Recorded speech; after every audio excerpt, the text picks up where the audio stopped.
ನಾನು ಕಾಡೇನಹಳ್ಳಿ ನಾಗರಾಜ್ ಅವರು ಏನು ಒಂದು ಪತ್ರಿಕಾಗೋಷ್ಠಿ ಕರೆದಿದ್ದರು. ಆ ಗೋಷ್ಠಿಯಲ್ಲಿ ಮಾತಾಡಿರ್ತಕ್ಕಂಥ ಪದಗಳೆಲ್ಲ ನಾನು ಕೇಳಿದ್ದೀನಿ. ಅವ್ರು ಹೇಳ್ತಾ ಇದ್ದಿದ್ದು ನಿಜ. ನಾನು ಯಾರಿಗೂ ಮಾತು ಕೊಟ್ಟಿಲ್ಲ, ಮಾತು ಕೊಟ್ಟು ತಪ್ಪಿಸ್ಕೊಳ್ಳೋ ಅಂತ ನನ್ನ ಮಗ ಅಲ್ಲ ಅಂತ ಹೇಳ್ತಾಯಿದ್ರು. ಅಂತ ನನ್ನ ಮಗನಲ್ಲ ನಾನು ಅಂತ ಹೇಳ್ತಾಯಿದ್ರು. ನಾನು ಅದನ್ನು ಕೇಳಿದೆ. ನಾನು ಅಪ್ಲಿಕೇಶನ್ ಹಾಕಿದಾಗ ಕೂಡ ಒಂದು ಮಾತು ಹೇಳಿದ್ದೀನಿ ನಿಮ್ಮ ಪತ್ರಿಕಾ ಮಿತ್ರರ ಮುಂದೆ. ಕಾಡೇನಹಳ್ಳಿ ನಾಗರಾಜ್ ಅವರು ನನಗೆ ಮಾತು ಕೊಟ್ಟಿದ್ದಾರೆ. ಆ ಮಾತು ಅವರು ಕೊಟ್ಟಿಲ್ಲ ಅನ್ನೋಂಗಿದ್ರೆ ನಾನು ಬಹಿರಂಗ ಚರ್ಚೆಗೆ ನಾನು ಸಿದ್ಧವಾಗಿದ್ದೀನಿ, ಮುಖಾಮುಖಿ ಚರ್ಚೆಗೂ ನಾನು ಸಿದ್ಧವಾಗಿದ್ದೀನಿ. ಅದಕ್ಕೆ ಸಂಬಂಧಪಟ್ಟಂಥ ಮಾತಾಡ್ತಿರ್ತಕ್ಕಂಥ ರೆಕಾರ್ಡಿಂಗ್ ಕೊಡೋದಕ್ಕೂ ನಾನು ಸಿದ್ಧವಾಗಿದ್ದೀನಿ.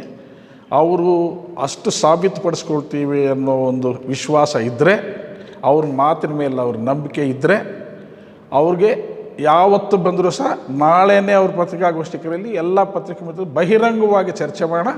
ಅವ್ರು ಮಾತಾಡಿರ್ತಕ್ಕಂಥ ರೆಕಾರ್ಡಿಂಗ್ ನಾನು ಕೊಡ್ತೀನಿ, ಅದನ್ನು ಸಾಬೀತು ಮಾಡಿಸ್ತೀನಿ ಕೊಟ್ಟಿದ್ದಾರೆ ಇಲ್ವಂತ. ಅವರು ಆ ಮಾತು ಮೇಲೆ ನಿಂತ್ಕೋಬೇಕು. ನಾನು ಕೊಟ್ಟಿಲ್ಲ, ಕೊಟ್ಟಿದ್ದರೆ ಮಾತು ತಪ್ಪೋ ನನ್ನ ಮಗ ಅಲ್ಲ ನಾನು ಅಂತ ಹೇಳಿದ್ರು.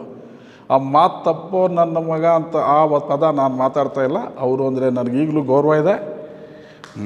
ಮಾತಾಡಿರ್ತಕ್ಕಂಥ ಮಾತನ್ನ ಇಲ್ಲ ಅಂತ ಹೇಳೋದು ನಾವು ಇಟ್ಕೊಂಡಿರ್ತಕ್ಕಂಥ ಗೌರವವನ್ನು ಕಳೆದುಕೊಂಡಾಗ್ತದೆ. ಅವ್ರ ಹೆಸರಿಗೆ ಕಳಂಕ ಬರ್ತದೆ ಅಂತ ಹೇಳೋದಕ್ಕೆ ನಾನು ಇವತ್ತಿನ ದಿನ ಇಷ್ಟಪಡ್ತೀನಿ. ಅವ್ರೇನು ಹೇಳ್ತಾಯಿದ್ರು ನಾನು ಸಿದ್ಧವಾಗಿದ್ದೀನಿ ಅವ್ರು ಹೇಳಿರೋದಕ್ಕೆ. ಮತ್ತು ಇನ್ನೂ ಒಂದು ವಿಷಯ ಹೇಳ್ತಾಯಿದ್ರು. ನಾನು ಒಂದು ದೊಡ್ಡ ಕುಟುಂಬದಲ್ಲಿ ಹುಟ್ಟಿರ್ತಕ್ಕಂಥವನು, ಒಂದು ಜಮೀನ್ದಾರರ ಕುಟುಂಬದಲ್ಲಿ ಹುಟ್ಟಿರ್ತಕ್ಕಂಥವನು. ನಮ್ಮ ತಂದೆಯವರು 150 ಎಕರೆ ಜಮೀನು ಇರ್ತಕ್ಕಂಥ ಜಮೀನ್ದಾರರು. ನಮ್ಮ ತಂದೆಯವರ ಹೆಸರಲ್ಲೇ ಒಂದು ನಾರಾಯಣಪುರ ಅಂತ ಒಂದು ಗ್ರಾಮ ಇದೆ. ಬಡಬಗ್ಗರಿಗೆ ಆಶ್ರಯ ನೀಡಿರ್ತಕ್ಕಂಥ ಒಂದು ನಮ್ಮ ಕುಟುಂಬ. ಅದು ಫ್ರೀಯಾಗಿ ಸೈಟ್ಗಳು ಕೊಟ್ಟಿರ್ತಕ್ಕಂಥ ಒಂದು ಕುಟುಂಬ ನಮ್ಮದು ಅಂತ ಹೇಳ್ತಾಯಿದ್ರು. ನಾನು ಸುಮಾರು 35 ವರ್ಷಗಳಿಂದ ವಕೀಲ ವೃತ್ತಿ ಮಾಡ್ತಾಯಿದ್ದೀನಿ ಅಂತ ಹೇಳಿದ್ರು. 2 ಬಾರಿ ವಕೀಲರ ಅಧ್ಯಕ್ಷನಾಗಿ ನಾನು ಆಯ್ಕೆಯಾಗಿರ್ತಕ್ಕಂಥವನು ನಾನು ಅಂತ ಹೇಳ್ತಾಯಿದ್ರು. ಇದೆಲ್ಲ ನಿಜಾನೇ. ನಿಮಗೆ ಇವೆಲ್ಲ ಹಿನ್ನೆಲೆಗಳಿದೆ. ಇಷ್ಟೊಂದು ಹಿನ್ನೆಲೆಗಳಿರುವಂಥ ವ್ಯಕ್ತಿ ನೀವು ನಡ್ಕೊಳ್ತಾ ಇರತಕ್ಕಂಥ ನಡವಳಿಕೆ ಯಾವ ರೀತಿ ಇದೆ ಅಂತ ಹೇಳ್ಬಿಟ್ಟು ತಾಲೂಕಿನ ಜನ ನೋಡ್ತಾ ಇದ್ದಾರೆ. ನಿಮ್ಮ ಮನೆಯಲ್ಲಿ ಒಳ್ಳೆಯ ಒಂದು ಅಧಿಕಾರಿ ವರ್ಗದವರಿದ್ದಾರೆ, ಒಳ್ಳೆಯ ಒಂದು ಕೆಲಸಗಳು ಮಾಡಿದ್ದಾರೆ, ಒಳ್ಳೆಯ ಹೆಸರು ಮಾಡಿದಿರ್ತಕ್ಕಂಥ ಅಧಿಕಾರಿಗಳು ನಿಮ್ಮ ಮನೆಯಲ್ಲಿದ್ದಾರೆ. ಒಳ್ಳೆ ರಿಟೈರ್ಡ್ ಆದಮೇಲೂ ಸಹ ಒಂದು ಅಭಿವೃದ್ಧಿ ಕೆಲಸಗಳು ತಾಲೂಕಿನಲ್ಲಿ ಮಾಡ್ತಾ ಇರ್ತಕ್ಕಂಥ ಒಂದು ಒಳ್ಳೆಯ ಅಧಿಕಾರಿಗಳು ನಿಮ್ಮ ಮನೆಯಲ್ಲಿದ್ದಾರೆ, ನಿಮ್ಮ ಕುಟುಂಬದಲ್ಲಿದ್ದಾರೆ. ಅಂಥ ಕುಟುಂಬದಲ್ಲಿ ನೀವು ಹುಟ್ಟಿರ್ತಕ್ಕಂಥವ್ರು. ನೀವೇ ಹೇಳ್ತಾಯಿ ನಮ್ಮ ತಂದೆ ನಾವು ಇಂಥ ಕುಟುಂಬ, ದೊಡ್ಡ ಕುಟುಂಬದಲ್ಲಿ ನಾನು ಹುಟ್ಟಿರ್ತಕ್ಕಂಥ ಸಂತೋಷ ಇಲ್ಲ ಅಂತೇಳಿದ್ರು. 3 ಬಾರಿ ನೀವು ಈಗಾಗಲೇ ಡೈರಿಗೆ ಆಯ್ಕೆ ಆಗಿರ್ತಕ್ಕಂಥವ್ರು, 1 ಬಾರಿ ಡೈರಿಗೆ ಅಧ್ಯಕ್ಷರಾಗಿರ್ತಕ್ಕಂಥವ್ರು, ಈಗ 4ನೇ ಬಾರಿ ಕೂಡ ನೀವು ಆಯ್ಕೆ ಆಗಿದ್ದೀರಿ. ಅದಕ್ಕೆ ಕೂಡ ನಾನು ಮೊನ್ನೆ ನಿಮಗೆ ಶುಭಾಶಯ ಕೋರಿದ್ದೀನಿ. ಆದರೆ ನಿಮ್ಮಷ್ಟೇ ದೊಡ್ಡ ಕುಟುಂಬ ಆಲಂಗೂರು ಶ್ರೀನಿವಾಸ್ ಅವರು ಒಂದು ಕುಟುಂಬ. ಆ ಕುಟುಂಬದಲ್ಲಿ ಏನು ಮುಳಬಾಲ್ ತಾಲೂಕಿನಲ್ಲಿ ಇವತ್ತು KEB ಆಫೀಸ್ ಇರ್ಬೋದು, ವೆಟರ್ನರಿ ಹಾಸ್ಪಿಟಲ್ ಇರ್ತಕ್ಕಂಥ ಜಾಗ ಇರ್ಬೋದು, ಸುಮಾರು 2 ರಿಂದ 3 ಎಕರೆ ಜಮೀನಷ್ಟು ಸಾರ್ವಜನಿಕರ ಉಪಯೋಗಕ್ಕಾಗಿ ಫ್ರೀಯಾಗಿ ಕೊಟ್ಟಿರ್ತಕ್ಕಂಥ ಆಲಂಗೂರು ಶ್ರೀನಿವಾಸ್ ಅವ್ರ ತಾತ ಚೆಂಗೇಗೌಡರು ಅವರು ಕೂಡ ಅಂಥ ಒಂದು ದೊಡ್ಡ ಕುಟುಂಬದಲ್ಲಿ ಬಂದಿರೋಂಥವ್ರು. ಅನೇಕ ಕಡೆ ಸ್ಕೂಲ್ಗಳಿಗೆ, ಸರ್ಕಾರಿ ಶಾಲೆಗಳಿಗೆ ಫ್ರೀಯಾಗಿ ಜಾಗ ಕೊಟ್ಟಿರ್ತಕ್ಕಂಥ ಒಂದು ಹಿನ್ನೆಲೆ ಉಳಿತಕ್ಕಂಥ ಒಂದು ಕುಟುಂಬದವರು. ಅಂಥ ಕುಟುಂಬದ ಬಗ್ಗೆ, ಅಂಥ ಆಲಂಗೂರು ಶ್ರೀನಿವಾಸ್ ಅವರ ಬಗ್ಗೆ, ಅದೇ ಆಲಂಗೂರು ಶಿವಣ್ಣರವರ ಬಗ್ಗೆ, ಆಲಂಗೂರು ಶಿವಣ್ಣ ಮತ್ತು ಆಲಂಗೂರು ಶ್ರೀನಿವಾಸ್ ಅವರ ತಾಯಿ ಬಗ್ಗೆ, ಅವರ ಧರ್ಮಪತ್ನಿಗಳ ಬಗ್ಗೆ ಏನು ಮಾತಾಡಿರ್ತಕ್ಕಂಥ ಮಾತುಗಳು ಇವತ್ತಿನ ದಿನ ಎಲ್ಲರ ಫೋನ್ಗಳಲ್ಲೂ ರೆಕಾರ್ಡಿಂಗ್ ಇದೆ. ಇಷ್ಟು ಒಂದು ದೊಡ್ಡ ಕುಟುಂಬದಲ್ಲಿ ಹುಟ್ಟಿರ್ತಕ್ಕಂಥ ನೀವು, ನಿಮ್ಮ ಬಾಯಲ್ಲಿ ಬರುವಂಥ ಮಾತುಗಳು ಇವೇನಾ? ನಿಮ್ಮ ಘನತೆಗೆ ತಕ್ಕಂಥ ಮಾತುಗಳ? ನಾರಾಯಣಗೌಡ್ರ ಮಗ, ಕಾಡೇನಹಳ್ಳಿ ನಾರಾಯಣಗೌಡ್ರ ಮಗ, ಎಷ್ಟು ಘನತೆ ಉಳಿರ್ತಕ್ಕಂಥ ನಾರಾಯಣಗೌಡ್ರ ಮಗನಾಗಿ ನೀನು ಮಾತಾಡ್ತಾರೆ ಸರಿ ಅಂತ ಹೇಳ್ತೀರಾ? ಈ ತಪ್ಪು ಇವೆಲ್ಲ ನಿಮ್ಮ ಘನತೆ ಸರಿಪಡಿಸ್ಕೋಬೇಕು ಅಂತ ಕೂಡ ನಾನು ಹೇಳ್ತೀನಿ. ನಿಮ್ಮ ಘನತೆನ ಸುಳ್ಳು ಹೇಳಿರೋದಕ್ಕೂ ನಾನು ಸಾಬೀತು ಮಾಡೋಕ್ಕೆ ರೆಡಿ ಇದ್ದೀನಿ.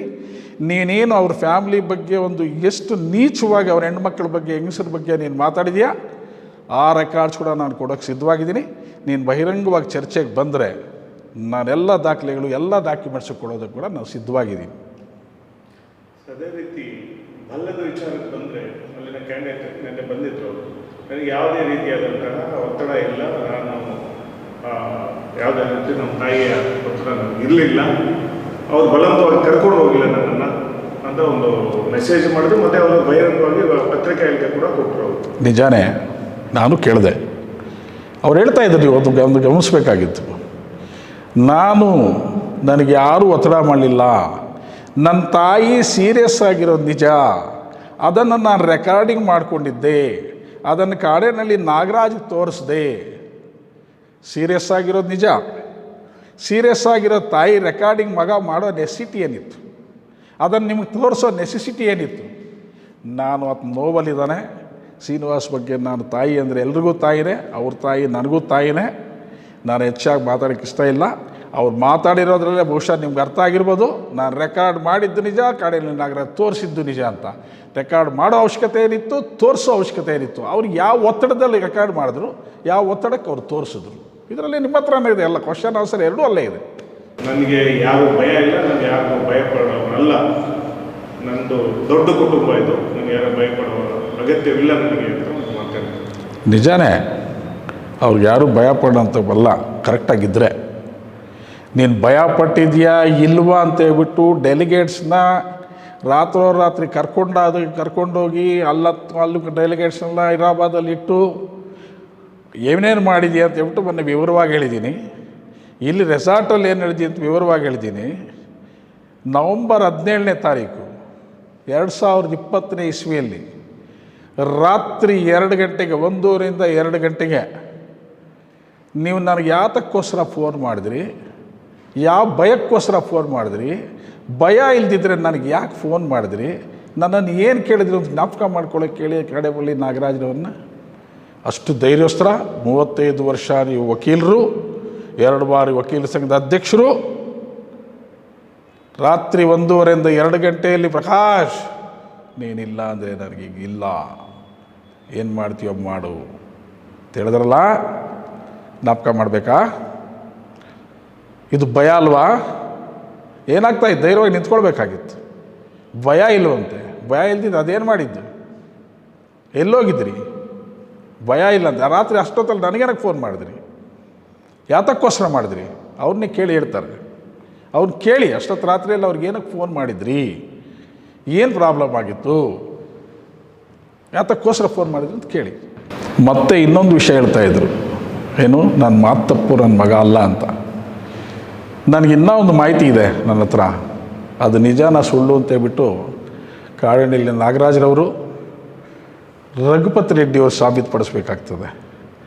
ಏನು ಚುನಾವಣೆಯಲ್ಲಿ 2 ಬಾರಿ ಗೆದ್ದ, 2ನೇ ಬಾರಿ ಚುನಾವಣೆಗೆ ಸ್ಪರ್ಧೆ ಮಾಡಿದಂಥ ಸಮಯದಲ್ಲಿ ಆಲಂಗೂರು ಜೋಡಿಯಲ್ಲಿ ಅವರ ಒಂದು ಆಂಜನೇಯ ಸ್ವಾಮಿ ದೇವಸ್ಥಾನದಲ್ಲಿ ಇವ್ರ ಮಾತಿನ ಅಗ್ರಿಮೆಂಟು ಒಂದು ಬುಕ್ಕಲ್ಲಿ ಬರವಣಿಗೆಯಲ್ಲಿ ಬರ್ಕೊಂಡು ಒಂದು ಅಗ್ರಿಮೆಂಟ್ ಮಾಡ್ಕೊಂಡಿದ್ದಂತೆ ಪಕ್ಷದ ಮುಖಂಡರೆಲ್ಲ ಸೇರಿ. ಆ ಒಂದು ಕೋರ್ ಕಮಿಟಿ ಒಂದು ಮಾಡಿಕೊಂಡು, ಆ ಕೋರ್ ಕಮಿಟಿಗೆ ಮುಳಬಾಲ್ ಗ್ರಾಮದ ಒಬ್ಬರು ಹಿರಿಯರನ್ನ ಆ ಕೋರ್ ಕಮಿಟಿ ಅಧ್ಯಕ್ಷರಾಗಿ ಮಾಡ್ಕೊಂಡಿದ್ರಂತೆ. ಆವತ್ತು ನೆಕ್ಸ್ಟ್ ಚುನಾವಣೆಗೆ ನಾನು ಸ್ಪರ್ಧೆ ಮಾಡೋದಿಲ್ಲ, ಆ ಚುನಾವಣೆಗೆ ನಾನು ಯಾವುದೇ ಷರತ್ತಿಲ್ಲದೆ ಬೇಷರತ್ತಾಗಿ ನಾನು ಆಲಂಗೂರು ಶಿವಣ್ಣವ್ರಿಗೆ ಬಿಟ್ಕೊಡ್ತೀನಿ, ನಾನು ಯಾವುದೇ ಕಾರಣಕ್ಕೂ ಮಾತು ತಪ್ಪಲ್ಲ ಅಂತ ಹೇಳ್ಬಿಟ್ಟು ಮಾತು ಕೊಟ್ಟಿದ್ರಂತಲ್ಲ.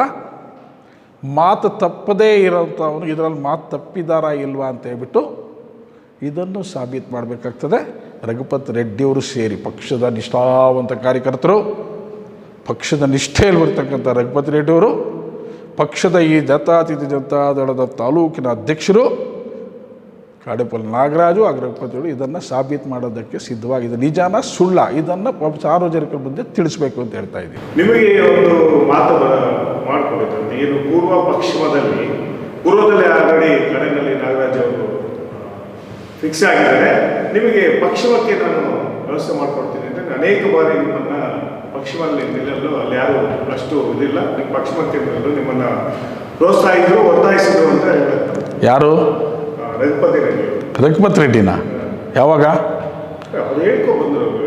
ನಾನು ನೋಡಿದೆ, ನಮ್ಮ ಮನೆಗೆ ಬಂದಿದ್ದಂತೆ, ನೀನು ಪಶ್ಚಿಮಕ್ಕೆ ನಿಂತ್ಕೊ ಅಂತ ಹೇಳಿದ್ರಂತೆ. ನಾನು ಕಾಡಿನಲ್ಲಿ ನಾಗರಾಜ್ ಮೇಲೆ ನಿಲ್ಲಬೇಕು ಅಂತ ಹೇಳಿದೆ. ಆತನಿಗೆ ಆತ್ಮಸಾಕ್ಷಿ ಅನ್ನೋದು ಇದ್ದಿದ್ರೆ ಅದು ಯಾವ ದೇವಸ್ಥಾನಕ್ಕೆ ಬರ್ತಾ, ಅದು ತುಂಬ ಈಶ್ವರನ ಭಕ್ತಾನಂತೆ, ಬರೋಕ್ಕೆ ಕೇಳಿ ಈಶ್ವರನ ಗುಡಿಗೆ. ನನ್ನ ಮನೆಗೆ ಬಂದಿದ್ದು ನಿಜ, ನನ್ನ ಹತ್ರ ಮಾತಾಡಿದ್ದು ನಿಜ. ಮಾತಾಡಿದ್ದೇನು ಅಂದರೆ, ಈ ಆವಣಿ ಗ್ರಾಮ, ಆವಣಿ ಪಂಚಾಯಿತಿ ಪಶ್ಚಿಮಕ್ಕೆ ಸೇರಿಬಿಟ್ಟಿದ್ದರೆ ನಮ್ದು ಯಾವುದೇ ಆದ ತಾಪತ್ರ ಇರ್ತಾ ಇಲ್ಲಲ್ಲ. ಆ ಕಡೆ ಒಬ್ಬರು ಈ ಕಡೆ ಒಬ್ಬರು ನೀವು ಕಂಟೆಸ್ಟ್ ಮಾಡ್ಬೋದಾಗಿತ್ತು. ಇವ್ರು ಈ ರೀತಿ ಮಾಡಿಬಿಟ್ರು, ಎಲ್ಲ ಒಂದೇ ಕಡೆ ಹಾಕ್ಬಿಟ್ರು. ಈಗ ನಾವು ಯಾರಿಗೂ ಹೇಳೋಕ್ಕಾಗ್ತಾ ಇಲ್ಲ ಅಂತೇಳಿದ್ದು ಬಿಟ್ಟು, ನೀವು ಪಶ್ಚಿಮಕ್ಕೆ ನಿಲ್ಲಿ, ನಾನು ಪೂರ್ವಕ್ಕೆ ನಿಲ್ಲಿ ಅಂತೇಳ್ಬಿಟ್ಟು ಹೇಳಿದರೆ ಅದನ್ನ ಯಾವ ಗುಡಿಗೆ ಬರ್ತಾರೋ ಬರಲಿ, ಎಲ್ಲಿ ಪ್ರಮಾಣ ಮಾಡ್ತಾನೋ ಬರಲಿ. ಸುಳ್ಳು ಹೇಳೋದೆಲ್ಲ ನನ್ನ ಬಗ್ಗೆ ಸುಳ್ಳುಗಳು ಹೇಳೋಕ್ಕೆ ಬಂದರೆ, ನಾನು ಸೃಷ್ಟಿ ಮಾಡೋಕ್ಕೆ ಹೋದರೆ ಎಷ್ಟು ಬೇಕಾದರೂ ಆತನ ಬಗ್ಗೆ ಸೃಷ್ಟಿ ಮಾಡಿಬಿಡ್ತೀನಿ. ನಾನು ಸುಳ್ಳು ಹೇಳೋದಕ್ಕೆ ನನಗೆ ಇಷ್ಟ ಇಲ್ಲ. ಅದನ್ನ ಹೇಳಿದಾನಲ್ವ, ಯಾವತ್ತು ಬರ್ತಾನೆ ಬರಲಿ. ನಾನು ಹೇಳಿರೋದು ನಿಜ. ಈ ಆವಣಿ ಪಂಚಾಯಿತಿ ಪಶ್ಚಿಮಕ್ಕೆ ಸೇರಿದಿದ್ರೆ ನಮಗೆ ನೀವು ಆ ಕಡೆ ಒಬ್ಬರು ಈ ಕಡೆ ಒಬ್ಬರು ಕಂಟೆಸ್ಟ್ ಮಾಡ್ಬೋದು ಅಂತೇಳ್ಬಿಟ್ಟು ಆಗ್ಬೋದಾಗಿತ್ತು. ಆದರೆ ಈಗ ಇದನ್ನು ಕೆಡಿಸ್ಬಿಟ್ರು ಇವರು ಅಂತ ಹೇಳಿದ್ರು. ಇನ್ನೂ ಒಂದು ವಿಷಯ ಹೇಳ್ತೀನಿ. ನನಗೆ ಹೇಳಿದ್ರಂತೆ, ನಾನು ಕಾಡೇನಹಳ್ಳಿ ನಾಗರಾಜ್ ಮೇಲೇ ನಿಲ್ಲಬೇಕು ಅಂತ ಹೇಳಿದ್ರು. ಹೊಟ್ಟೆಗೆ ಅನ್ನ ತಿನ್ನೋ ಮಾತುಗಳು ಮಾತಾಡಬೇಕು, ಮಣ್ಣು ತಿನ್ನೋ ಮಾತುಗಳು ಮಾತಾಡಬಾರ್ದು. ನಾನು ಆ ಮಾತು ಅಂದಿದ್ದೀನಿ. ದೇವಸ್ಥಾನ ನುಗ್ಗಿಬಿಟ್ರೆ ನಾನು ಪೂರ್ವದ ಕಡೆ ನಾನಿದ್ದೀನಿ, ಪೂರ್ವದ ಕಡೆ ನಿಲ್ತೀನಿ ಅಂತ ಹೇಳಿದ್ದೀನಿ ಹೊರತು ಕಾಡೇನಹಳ್ಳಿ ನಾಗರಾಜ್ ಮೇಲೇ ನಿಲ್ತೀನಿ ಅಂತ ನಾನು ಹೇಳಿಲ್ಲ. ಕಾಡೇನಹಳ್ಳಿ ನಾಗರಾಜ್ ಅವ್ರನ್ನ ಕನ್ವಿನ್ಸ್ ಮಾಡಿ ಅವ್ರನ್ನ ವಾಪಸ್ ನಿಲ್ಲಬೇಡಿ ಅಂತೇಳಿ ನನಗೆ ಬೆಂಬಲ ಕೊಡೋಕ್ಕೆ ಕೇಳಿ ಅಂತ ಹೇಳಿದ್ದೀನಿ. ಇದು ಹೇಳಿದ್ದೀನಿ, ಸತ್ಯ ಇದು. ನಾನು ಅವ್ರ ಮೇಲೆ ನಿಲ್ಲಬೇಕು ಅಂತೇಳಿ ಮಾತಾಡ್ತಾರೆ. ಬುದ್ಧಿರೋರು ಮಾತುಗಳ ಎಲ್ಲ ವ್ಯಾಮಾರಿಸೋದಕ್ಕೆ ಮಾತಾಡೋ ಮಾತುಗಳಿದು. ಹಂಗಿದ್ರೆ ಕಾಡೇನಹಳ್ಳಿ ನಾಗರಾಜ್ ಅವ್ರು ಹೇಳ್ತಾಯಿದ್ರು, ಈ ಕ್ಷೇತ್ರ ವಿಂಗಡಣೆ ಆಗಿಬಿಡ್ತು, ಆ ಕಡೆ ಅರ್ಧ ಹೋಗಿತ್ತು, ಈ ಕಡೆ ಅರ್ಧ ಆಯಿತು. ನಾನು ಪೂರ್ತಿ ಇದ್ದಂಥ ಸಮಯದಲ್ಲಿ ನಾನು 3 ಬಾರಿ ಗೆದ್ದಿರ್ತಕ್ಕಂಥವನು ಈ ಅರ್ಧದಲ್ಲಿ ನಿಲ್ಲೋದಕ್ಕೆ ನನಗೆ ಇಷ್ಟ ಇರಲಿಲ್ಲ ಅಂತೇಳಿ ಕಾಡೇನಹಳ್ಳಿ ನಾಗರಾಜವನ್ನೇ ಪಶ್ಚಿಮಕ್ಕೆ ನಿಲ್ಲಿಸ್ಬೋದಾಗಿತ್ತ ಈ ದೊಡ್ಡ ಮನುಷ್ಯ? ಅವ್ರಿಗೆ ಹೇಳ್ಬೋದಾಗಿತ್ತಲ್ಲ. ಅವ್ರು ಎಲ್ಲಿ ನಿಂತರು ಗೆಲ್ತಾರಲ್ವ, 3 ಬಾರಿ ಆಯ್ಕೆ ಆಗಿರ್ತಕ್ಕಂಥವ್ರಲ್ವ, ಅವನ್ನೇ ಪಶ್ಚಿಮಕ್ಕೆ ನಿಲ್ಲಿಸ್ಬೋದಾಗಿತ್ತಲ್ಲ. ನನಗೆ ಹೇಳೋ ಮಾತು ಆತನಿಗೆ ಹೇಳ್ಬೋದಾಗಿತ್ತಾಗಿದ್ದರೆ. ಮಾತಾಡೋದೇನಾದ್ರು ಇದ್ದರೆ ಸತ್ಯ ಹೇಳಿದ್ರೆ ನಡೀತದೆ. ಮೈಕ್ ಸಿಕ್ಕಿದೆ ಅಂತೇಳ್ಬಿಟ್ಟು ಎಲ್ಲ ಹೇಳಕ್ಕೆ ಹೋದರೆ ನಾನು ಹೇಳ್ತಾ ಹೋಗ್ತೀನಿ ಬೇಕಾದ್ರೆ ಆತನ ಬಗ್ಗೆ. ಮಾತಾಡೋ ಮಿತಿ ಇರಬೇಕು. ಇದು ಪ್ರಾಮಿತ್ ಪಡಿಸ್ಲಿ, ಎಲ್ಲಿ ಬರ್ತಾನೆ ಬರಲಿ. ಕಾಡೇನಹಳ್ಳಿ ನಾಗರಾಜ್ ಅವ್ರಿಗೆ ಹೇಳ್ಬೋದಾಗಿತ್ತಲ್ಲ, ನೀನು ಪಶ್ಚಿಮಕ್ಕೆ ನಿಂತ್ಕೊ ಅಂತ. ಈ ದೊಡ್ಡ ಮನುಷ್ಯ ನನಗೆ ಹೇಳಿದ್ದೀನಿ ಅಂತ ಹೇಳ್ತಾವನೆ. ದೊಡ್ಡ ಮನುಷ್ಯ ಮಾತಾಡ್ತಾ ಇದ್ದ, ಅವ್ರು ನಿಲ್ಲಬೇಕು. ಅದೇನು ಹೇಳಿದ್ರು, ಬೈಕೂರಿಗೆ ಒಂದು ಬೈಪಲ್ಲಿ ರೋಡ್ ಒಂದು ಉದ್ಘಾಟನೆ ಸಮಯದಲ್ಲಿ ನಾನು ಅಗೌರವವಾಗಿ ನಡ್ಕೊಂಡಂತೆ. ಏನು ಅಗೌರವವಾಗಿ ನಡ್ಕೊಂಡಿರೋದು? ನಾನೇನು ಮಾತಾಡಿದ್ದೀನಿ ಇದುವರೆಗೆ ಈಗ ಕೂಡ ನನ್ನ ಹತ್ರ ವೀಡಿಯೋ ಕ್ಲಿಪ್ಸ್ ಎಲ್ಲ ಇದೆ, ನಿಮ್ಮ ಹತ್ರನೂ ಬಹುಶಃ ಇದೆ. ಆ ರಘುಪತಿ ರೆಡ್ಡಿಗೆ ಈಗಲೂ ಹೇಳ್ತೀನಿ, ಇನ್ನೊಂದು ಸಲ ಅದನ್ನು ನೀನು ರಿಪೀಟ್ ಮಾಡಿ ನೋಡಿ ಅಂತ ಹೇಳ್ತೀನಿ. ನಾನು ಮಾತಾಡಿರೋದು ನಿಜ. ಏನು, ನನಗೆ ಸಮೃದ್ಧಿ ಮಂಜುನಾಥ್ ಒಬ್ಬ ಒಳ್ಳೆಯ ವ್ಯಕ್ತಿ ತಾಲೂಕಿಗೆ ಬಂದಿದ್ದಾನೆ, ಅಂಥವ್ನು ಒಳ್ಳೆಯ ಮಾರ್ಗದರ್ಶನ ಕೊಡಿಸಿ ಒಳ್ಳೆ ಅಭಿವೃದ್ಧಿ ಕೆಲಸಗಳು ಮಾಡ್ತಾಯಿದ್ದಾನೆ. ಸ್ವಂತ ದುಡ್ಡು ಖರ್ಚು ಮಾಡ್ತಾಯಿದ್ದಾನೆ. ಏನು 10 ಕೋಟಿ ರೂಪಾಯಿ ಇವತ್ತಿನ ದಿನ ಈ ರಸ್ತೆಗೆ ಹಾಕಿದ್ದಾನೆ. ಇಷ್ಟೊಂದು ಕೋಟಿ ಜನ ಹಣ ಹಾಕಿರ್ತಕ್ಕಂಥ ಅಭಿವೃದ್ಧಿ ಕೆಲಸಕ್ಕೆ ಹಾಕಿರ್ತಕ್ಕಂಥ ಒಂದು ಸಮೃದ್ಧಿ ಮಂಜುನಾಥ್ ಅವರು ಒಂದು ಕಾರ್ಯಕ್ರಮ ಮಾಡ್ತಾಯಿದ್ದಾರೆ. ಈ ಒಂದು ಭಾಗದಲ್ಲಿ ಜನತಾದಳಕ್ಕೆ ಒಂದು ಭದ್ರಕೋಟೆಯಾಗಿತ್ತು. ಆಲಂಗೂರು ಶ್ರೀನಿವಾಸ್ ಅವರು ಸಹ ಈ ಮನೆಗಳಿರ್ತಕ್ಕಂಥ ಒಂದು ರಸ್ತೆ ಇದು. ಎಲ್ಲ ಸಮುದಾಯದವ್ರನ್ನ, ಸಣ್ಣ ಸಣ್ಣ ಜಾತಿ ಹುಡುಗರನ್ನ ಜೊತೆಯಲ್ಲಿ ಕರ್ಕೊಂಡೋಗಿ ಈ ಕೆಲಸ ಆಲಂಗೂರು ಶ್ರೀನಿವಾಸ್ ಅವರು ಮಾಡ್ತಾಯಿದ್ರು. ಇಲ್ಲಿ ಜನತಾದಳ ಸಭೆ ನಡೆದ್ರೆ ಕುಳಿತುಕೊಳ್ಳೋಕ್ಕೂ ಜಾಗ ಇರ್ತಿಲ್ಲ, ಅಷ್ಟು ಸಾವಿರಾರು ಜನ ಸೇರ್ತಾಯಿದ್ರು. ಈಗ ಆ ಒಂದು ಸನ್ನಿವೇಶ ಕಳೆದೋಗ್ತಾಯಿದೆ. ಆ ಉತ್ಸಾಹ ಕಾರ್ಯಕರ್ತರಲ್ಲಿ ಹೋಗ್ತಾಯಿದೆ. ಅದನ್ನು ಸರಿಪಡಿಸ್ಕೊಂಡು ಹೋಗಿ ಅಂತ ಹೇಳಿದ್ದು ನಿಜ. ಅವ್ರು ಹೇಳ್ತಾಯಿದ್ರು ಅಗೌರವವಾಗಿ ನಮಗೆ ನಡೆಸ್ಕೊಂಡು ಅಂತ ಹೇಳಿದ್ರು. ಯಾವ ಅಗೌರವ ಅಂತ ತಿಳಿಸ್ಬೇಕು? ದಲಿತರ ಹಿಂದುಳಿದವ್ರನ್ನ ಜೊತೆಯಲ್ಲಿ ಕರ್ಕೊಂಡೋಗಿದ್ದು ಅಂತ ಗೌರವನ? ಅವ್ರ ಪಕ್ಕದಲ್ಲಿ ಕುಳಿತುಕೊಳ್ಳೋದಕ್ಕೆ ಅಗೌರವನ? ಯಾವುದಂತ ಅವ್ರು ಹೇಳಬೇಕಲ್ವ? ನಾನು ಹೇಳಿರೋದು ಈಗಲೂ ರಿಪೀಟ್ ಮಾಡಿ ನೋಡಲಿ ನಾನೇನು ಮಾತಾಡಿದ್ದೀನಿ ಅಂತ. ಅಗೌರವ ಅಂದರೆ ಅರ್ಥ ಏನು? ದಲಿತರ ಜೊತೆಯಲ್ಲಿ ಕುಳಿತುಕೊಳ್ಳೋಕೆ ನಿನಗೆ ಅಗೌರವ, ನಿನ್ನ ಗೌರವ ಕಡಿಮೆ ಆಗ್ತದೆ. ಹಿಂದುಳಿದವ್ರ ಜೊತೆಯಲ್ಲಿ ನೀನು ಕುಳಿತುಕೊಳ್ಳೋಕೆ ನಿನ್ನ ಗೌರವ ಕಡಿಮೆ ಆಗ್ತದೆ. ಇದೆಲ್ಲ ನೀನು ಯಾವ ಮೈಸೂರು ಮಹಾರಾಜ ಮಗನಪ್ಪ, ಮೊಮ್ಮಗನಪ್ಪ ನೀನು. ನಿನ್ನ ಬಗ್ಗೆ ಹೋಗ್ಬಿಟ್ಟು ನೆಲ್ಲೂರಲ್ಲಿ ಕೇಳಿದ್ರೆ, ನಿನ್ನ ಹಿನ್ನೆಲೆ ಕೇಳಿದ್ರೆ ವಿಚಿತ್ರವಾಗಿ ಹೇಳ್ತಾ ಇರ್ತಾರೆ ನೆಲ್ಲೂರಲ್ಲಿ. ನಿನಗೆ ಅಗೌರವಾಗಿ ನಡ್ಕೊಂಡಿದ್ದೀನ? ನಾನು ಹೇಳಿದ್ದು ಎಲ್ಲರನ್ನ ಜೊತೆಯಲ್ಲಿ ಕರ್ಕೊಂಡೋಗಿ ಅಂತ. ನಿನಗೆ ನಾವು ಜೊತೆಯಲ್ಲಿದ್ದರೆ ಹಿಂದುಳಿದವರು ದಲಿತರು ನಿನ್ನ ಜೊತೆಯಲ್ಲಿ ಕುಳಿತುಕೊಳ್ಳೋಕ್ಕೆ ನಿನಗೆ ಇಷ್ಟಪಡ್ತಾ ಇಲ್ಲ, ನೀನು ನಮ್ಮನ್ನು ಹೇಳ್ತೀಯ ನಿನಗೆ ಅಗೌರವಾಗಿ ನೋಡಿ. ಏನು ಅಗೌರವ ಅಂತ ತೋರಿಸ್ಲಿ. ನಾನು ಹೇಳಿರೋದು ನಿಜ. ಎಲ್ಲರೂ ಜೊತೆಯಲ್ಲಿ ಕರ್ಕೊಂಡೋಗಿ, ಒಳ್ಳೆ ಶಾಸಕರು ಬಂದಿದ್ದಾರೆ, ಅಭಿವೃದ್ಧಿ ಕೆಲಸಗಳು ಆಗ್ತಾಯಿದೆ, ಅವ್ರು ಸ್ವಂತ ದುಡ್ಡಲ್ಲಿ ಖರ್ಚು ಮಾಡ್ತಾವನೆ, ಅವ್ರಿಗೆ ಸಹಕಾರ ಕೊಡಿ ಅಂತ ಹೇಳಿರೋದು ನಿಜಾನೇ. ನಾನು ಇಲ್ಲ ಅಂತ ಹೇಳಿಲ್ಲ. ನಿನಗೆ ಅಗೌರವ ಅನ್ನೋ ಪದ ಏನೋ ಬರುತ್ತಲ್ಲಿ, ಮತ್ತೆ ಹೇಳ್ತಾರೆ ನನಗೆ DCC ಬ್ಯಾಂಕಲ್ಲಿ ನನ್ನ ಬೆಂಬಲದಿಂದ ಗೆದ್ದಂಥವರು ತಟ್ಟಗುಂಟೆ ಸೀನಪ್ಪನವರು ಅವ್ನು ಕಾಂಗ್ರೆಸ್ ಕರ್ಕೊಂಡೋದ್ರು ಅಂತ ಹೇಳ್ತಾರೆ, ಕಳಿಸ್ಕೊಟ್ರು ಅಂತ ಹೇಳ್ತಾರೆ. ನಾನೆಲ್ಲ ಘಾಟಿ ಸುಬ್ರಹ್ಮಣ್ಯ ದೇವಸ್ಥಾನದಲ್ಲಿ ಅವ್ರ ಕೈಯಲ್ಲಿ ಪ್ರಮಾಣಗಳು ಮಾಡಿಸಿದ್ದೀನಿ ಅಂತ ಹೇಳ್ತಾರೆ. ನಾನು ಘಾಟಿ ಸುಬ್ರಹ್ಮಣ್ಯ ದೇವಸ್ಥಾನದಲ್ಲಿ ನಾನೇನಾದರೂ ಪ್ರಮಾಣ ಮಾಡಿಸಿದ್ರೆ ತಟ್ಟಗುಂಟೆ ಸೀನಪ್ಪ ನಾನು ದೇವಸ್ಥಾನಕ್ಕೆ ಹೋಗಿದ್ದು ನಿಜ, ನಾನು ಸುಬ್ರಹ್ಮಣ್ಯ ಸ್ವಾಮಿ ದೇವಸ್ಥಾನಕ್ಕೆ ಆವಾಗ ಹೋಗ್ತಾ ಇರ್ತೀನಿ, ಹೋಗಿರೋದು ನಿಜ, ಸೀನಪ್ಪ ನಮ್ಮ ಜೊತೆಯಲ್ಲಿ ಬಂದಿರೋದು ನಿಜ. ನಾವೇನಾದರೂ ಪ್ರಮಾಣ ಮಾಡಬೇಕು ಅನ್ನೋ ಉದ್ದೇಶದಲ್ಲಾಗಲಿ ಪ್ರಮಾಣ ಮಾಡಿರೋದಾಗಲಿ ಆದರೆ ಆ ದೇವ್ರು ನನಗೆ ಏನು ಪನಿಷ್ಮೆಂಟ್ ಕೊಟ್ಟರು ಕೊಳ್ಳಿ, ಇಲ್ಲ ಆತನಿಗಂತೂ ದೇವ್ರ ಪನಿಷ್ಮೆಂಟ್ ಕೊಟ್ಟೇ ಕೊಡ್ತಾರೆ. ಇದಂತೂ ಸತ್ಯ. ಮಾತಾಡುವಾಗ ನಾಲಿಗೆ ಹಿಡಿತದಲ್ಲಿ ಇಟ್ಕೊಂಡು ಮಾತಾಡಿದ್ರೆ ರಘುಪತಿ ಕರೆಕ್ಟಾಗಿರ್ತದೆ. ಆ ಪಕ್ಷದಲ್ಲಿ ಆ ಜನರಲ್ ಸೆಕ್ರೆಟರಿ ಇರ್ಬೋದು. ಕಳೆದ ಬಾರಿ ನೀನು DCC ಬ್ಯಾಂಕ್ ನಿಲ್ಲಬೇಕು ಅಂತ ಹೇಳ್ಬಿಟ್ಟು 5 ವರ್ಷಗಳಿಂದ ಕೂಡ ನೀನು ನನ್ನ ಹತ್ರಕ್ಕೆ ಬಂದಿದ್ದೆ, ನಿಮ್ಮ ಸಹಕಾರ ಬೇಕು ಅಂತ ಕೇಳಿದೆ, ಆಯಿತು ಅಂತ ಹೇಳಿದ್ವಿ, ಇಲ್ಲ ಅಂತ ಹೇಳಿಲ್ಲ. ನೀನು ಯಾರನ್ನ ಕೇಳಿ ಬಿಟ್ಕೊಟ್ಟೆ, ಏನು ವ್ಯವಹಾರ ಮಾಡ್ಕೊಂಡು ಬಿಟ್ಕೊಟ್ಟೆ? ಗೋವಿಂದ ಗೌಡ್ರು ಹೇಳಿದ ತಕ್ಷಣ ನೀವು ಬಿಟ್ಕೊಡ್ತೀಯ? ಗೋವಿಂದ ಗೌಡ್ರು ಯಾವ ಪಕ್ಷ? ಗೋವಿಂದ ಗೌಡ್ರು ಕಾಂಗ್ರೆಸ್ ಪಕ್ಷ ಅಂತ ಹೇಳ್ತಾರೆ. ಇನ್ನು ಕಾಂಗ್ರೆಸ್ ಈ JDSನ ಈ ಒಂದು ಎಲ್ಲ JDS ಪಕ್ಷ ಈ ಕಾಂಗ್ರೆಸ್ ಪಕ್ಷದವ್ರು ಹೇಳ್ತಾನೆ ಇದ್ದಾರೆ ಎಲ್ಲ ಜಿಲ್ಲೆಯಲ್ಲೆಲ್ಲ. ಕಳೆದ ಬಾರಿ ನಾವೆಲ್ಲ ಸೋಲೋದಕ್ಕೆ ಕಾರಣ DCC ಬ್ಯಾಂಕಿಂದ ಗೋವಿಂದ ಗೌಡ್ರು ಕೋಟ್ಯಾಂತರ ರೂಪಾಯಿಗಳು ತಂದು ಕಾಂಗ್ರೆಸ್ ಶಾಸಕರ ಮುಖಾಂತರ ಸಂಘ ಸಂಸ್ಥೆಗಳಿಗೆ ಹಂಚಿ ನಮ್ಮ ಸೋಲಿಗೆ ಕಾರಣರಾಗ್ದಿದೆ ಅಂತ ಹೇಳ್ತಾರೆ. ಆದರೆ ನೀನು ಗೋವಿಂದ ಗೌಡ್ರು ನೀನು ನಾಯಕ, ನೀನು ಪಕ್ಷದ ನಿಷ್ಠಾವಂತ ಕಾರ್ಯಕರ್ತ. ಗೋವಿಂದ ಗೌಡ್ರು ಇವತ್ತು ಗೋವಿಂದ ಗೌಡ್ರು ಹೇಳ್ತಾ ಇದ್ದಾರೆ ನಾನು ಕಾಂಗ್ರೆಸ್ ಪಕ್ಷ, ನಾನು ಕಾಂಗ್ರೆಸ್ ಅಂತ ಹೇಳ್ತಾರೆ.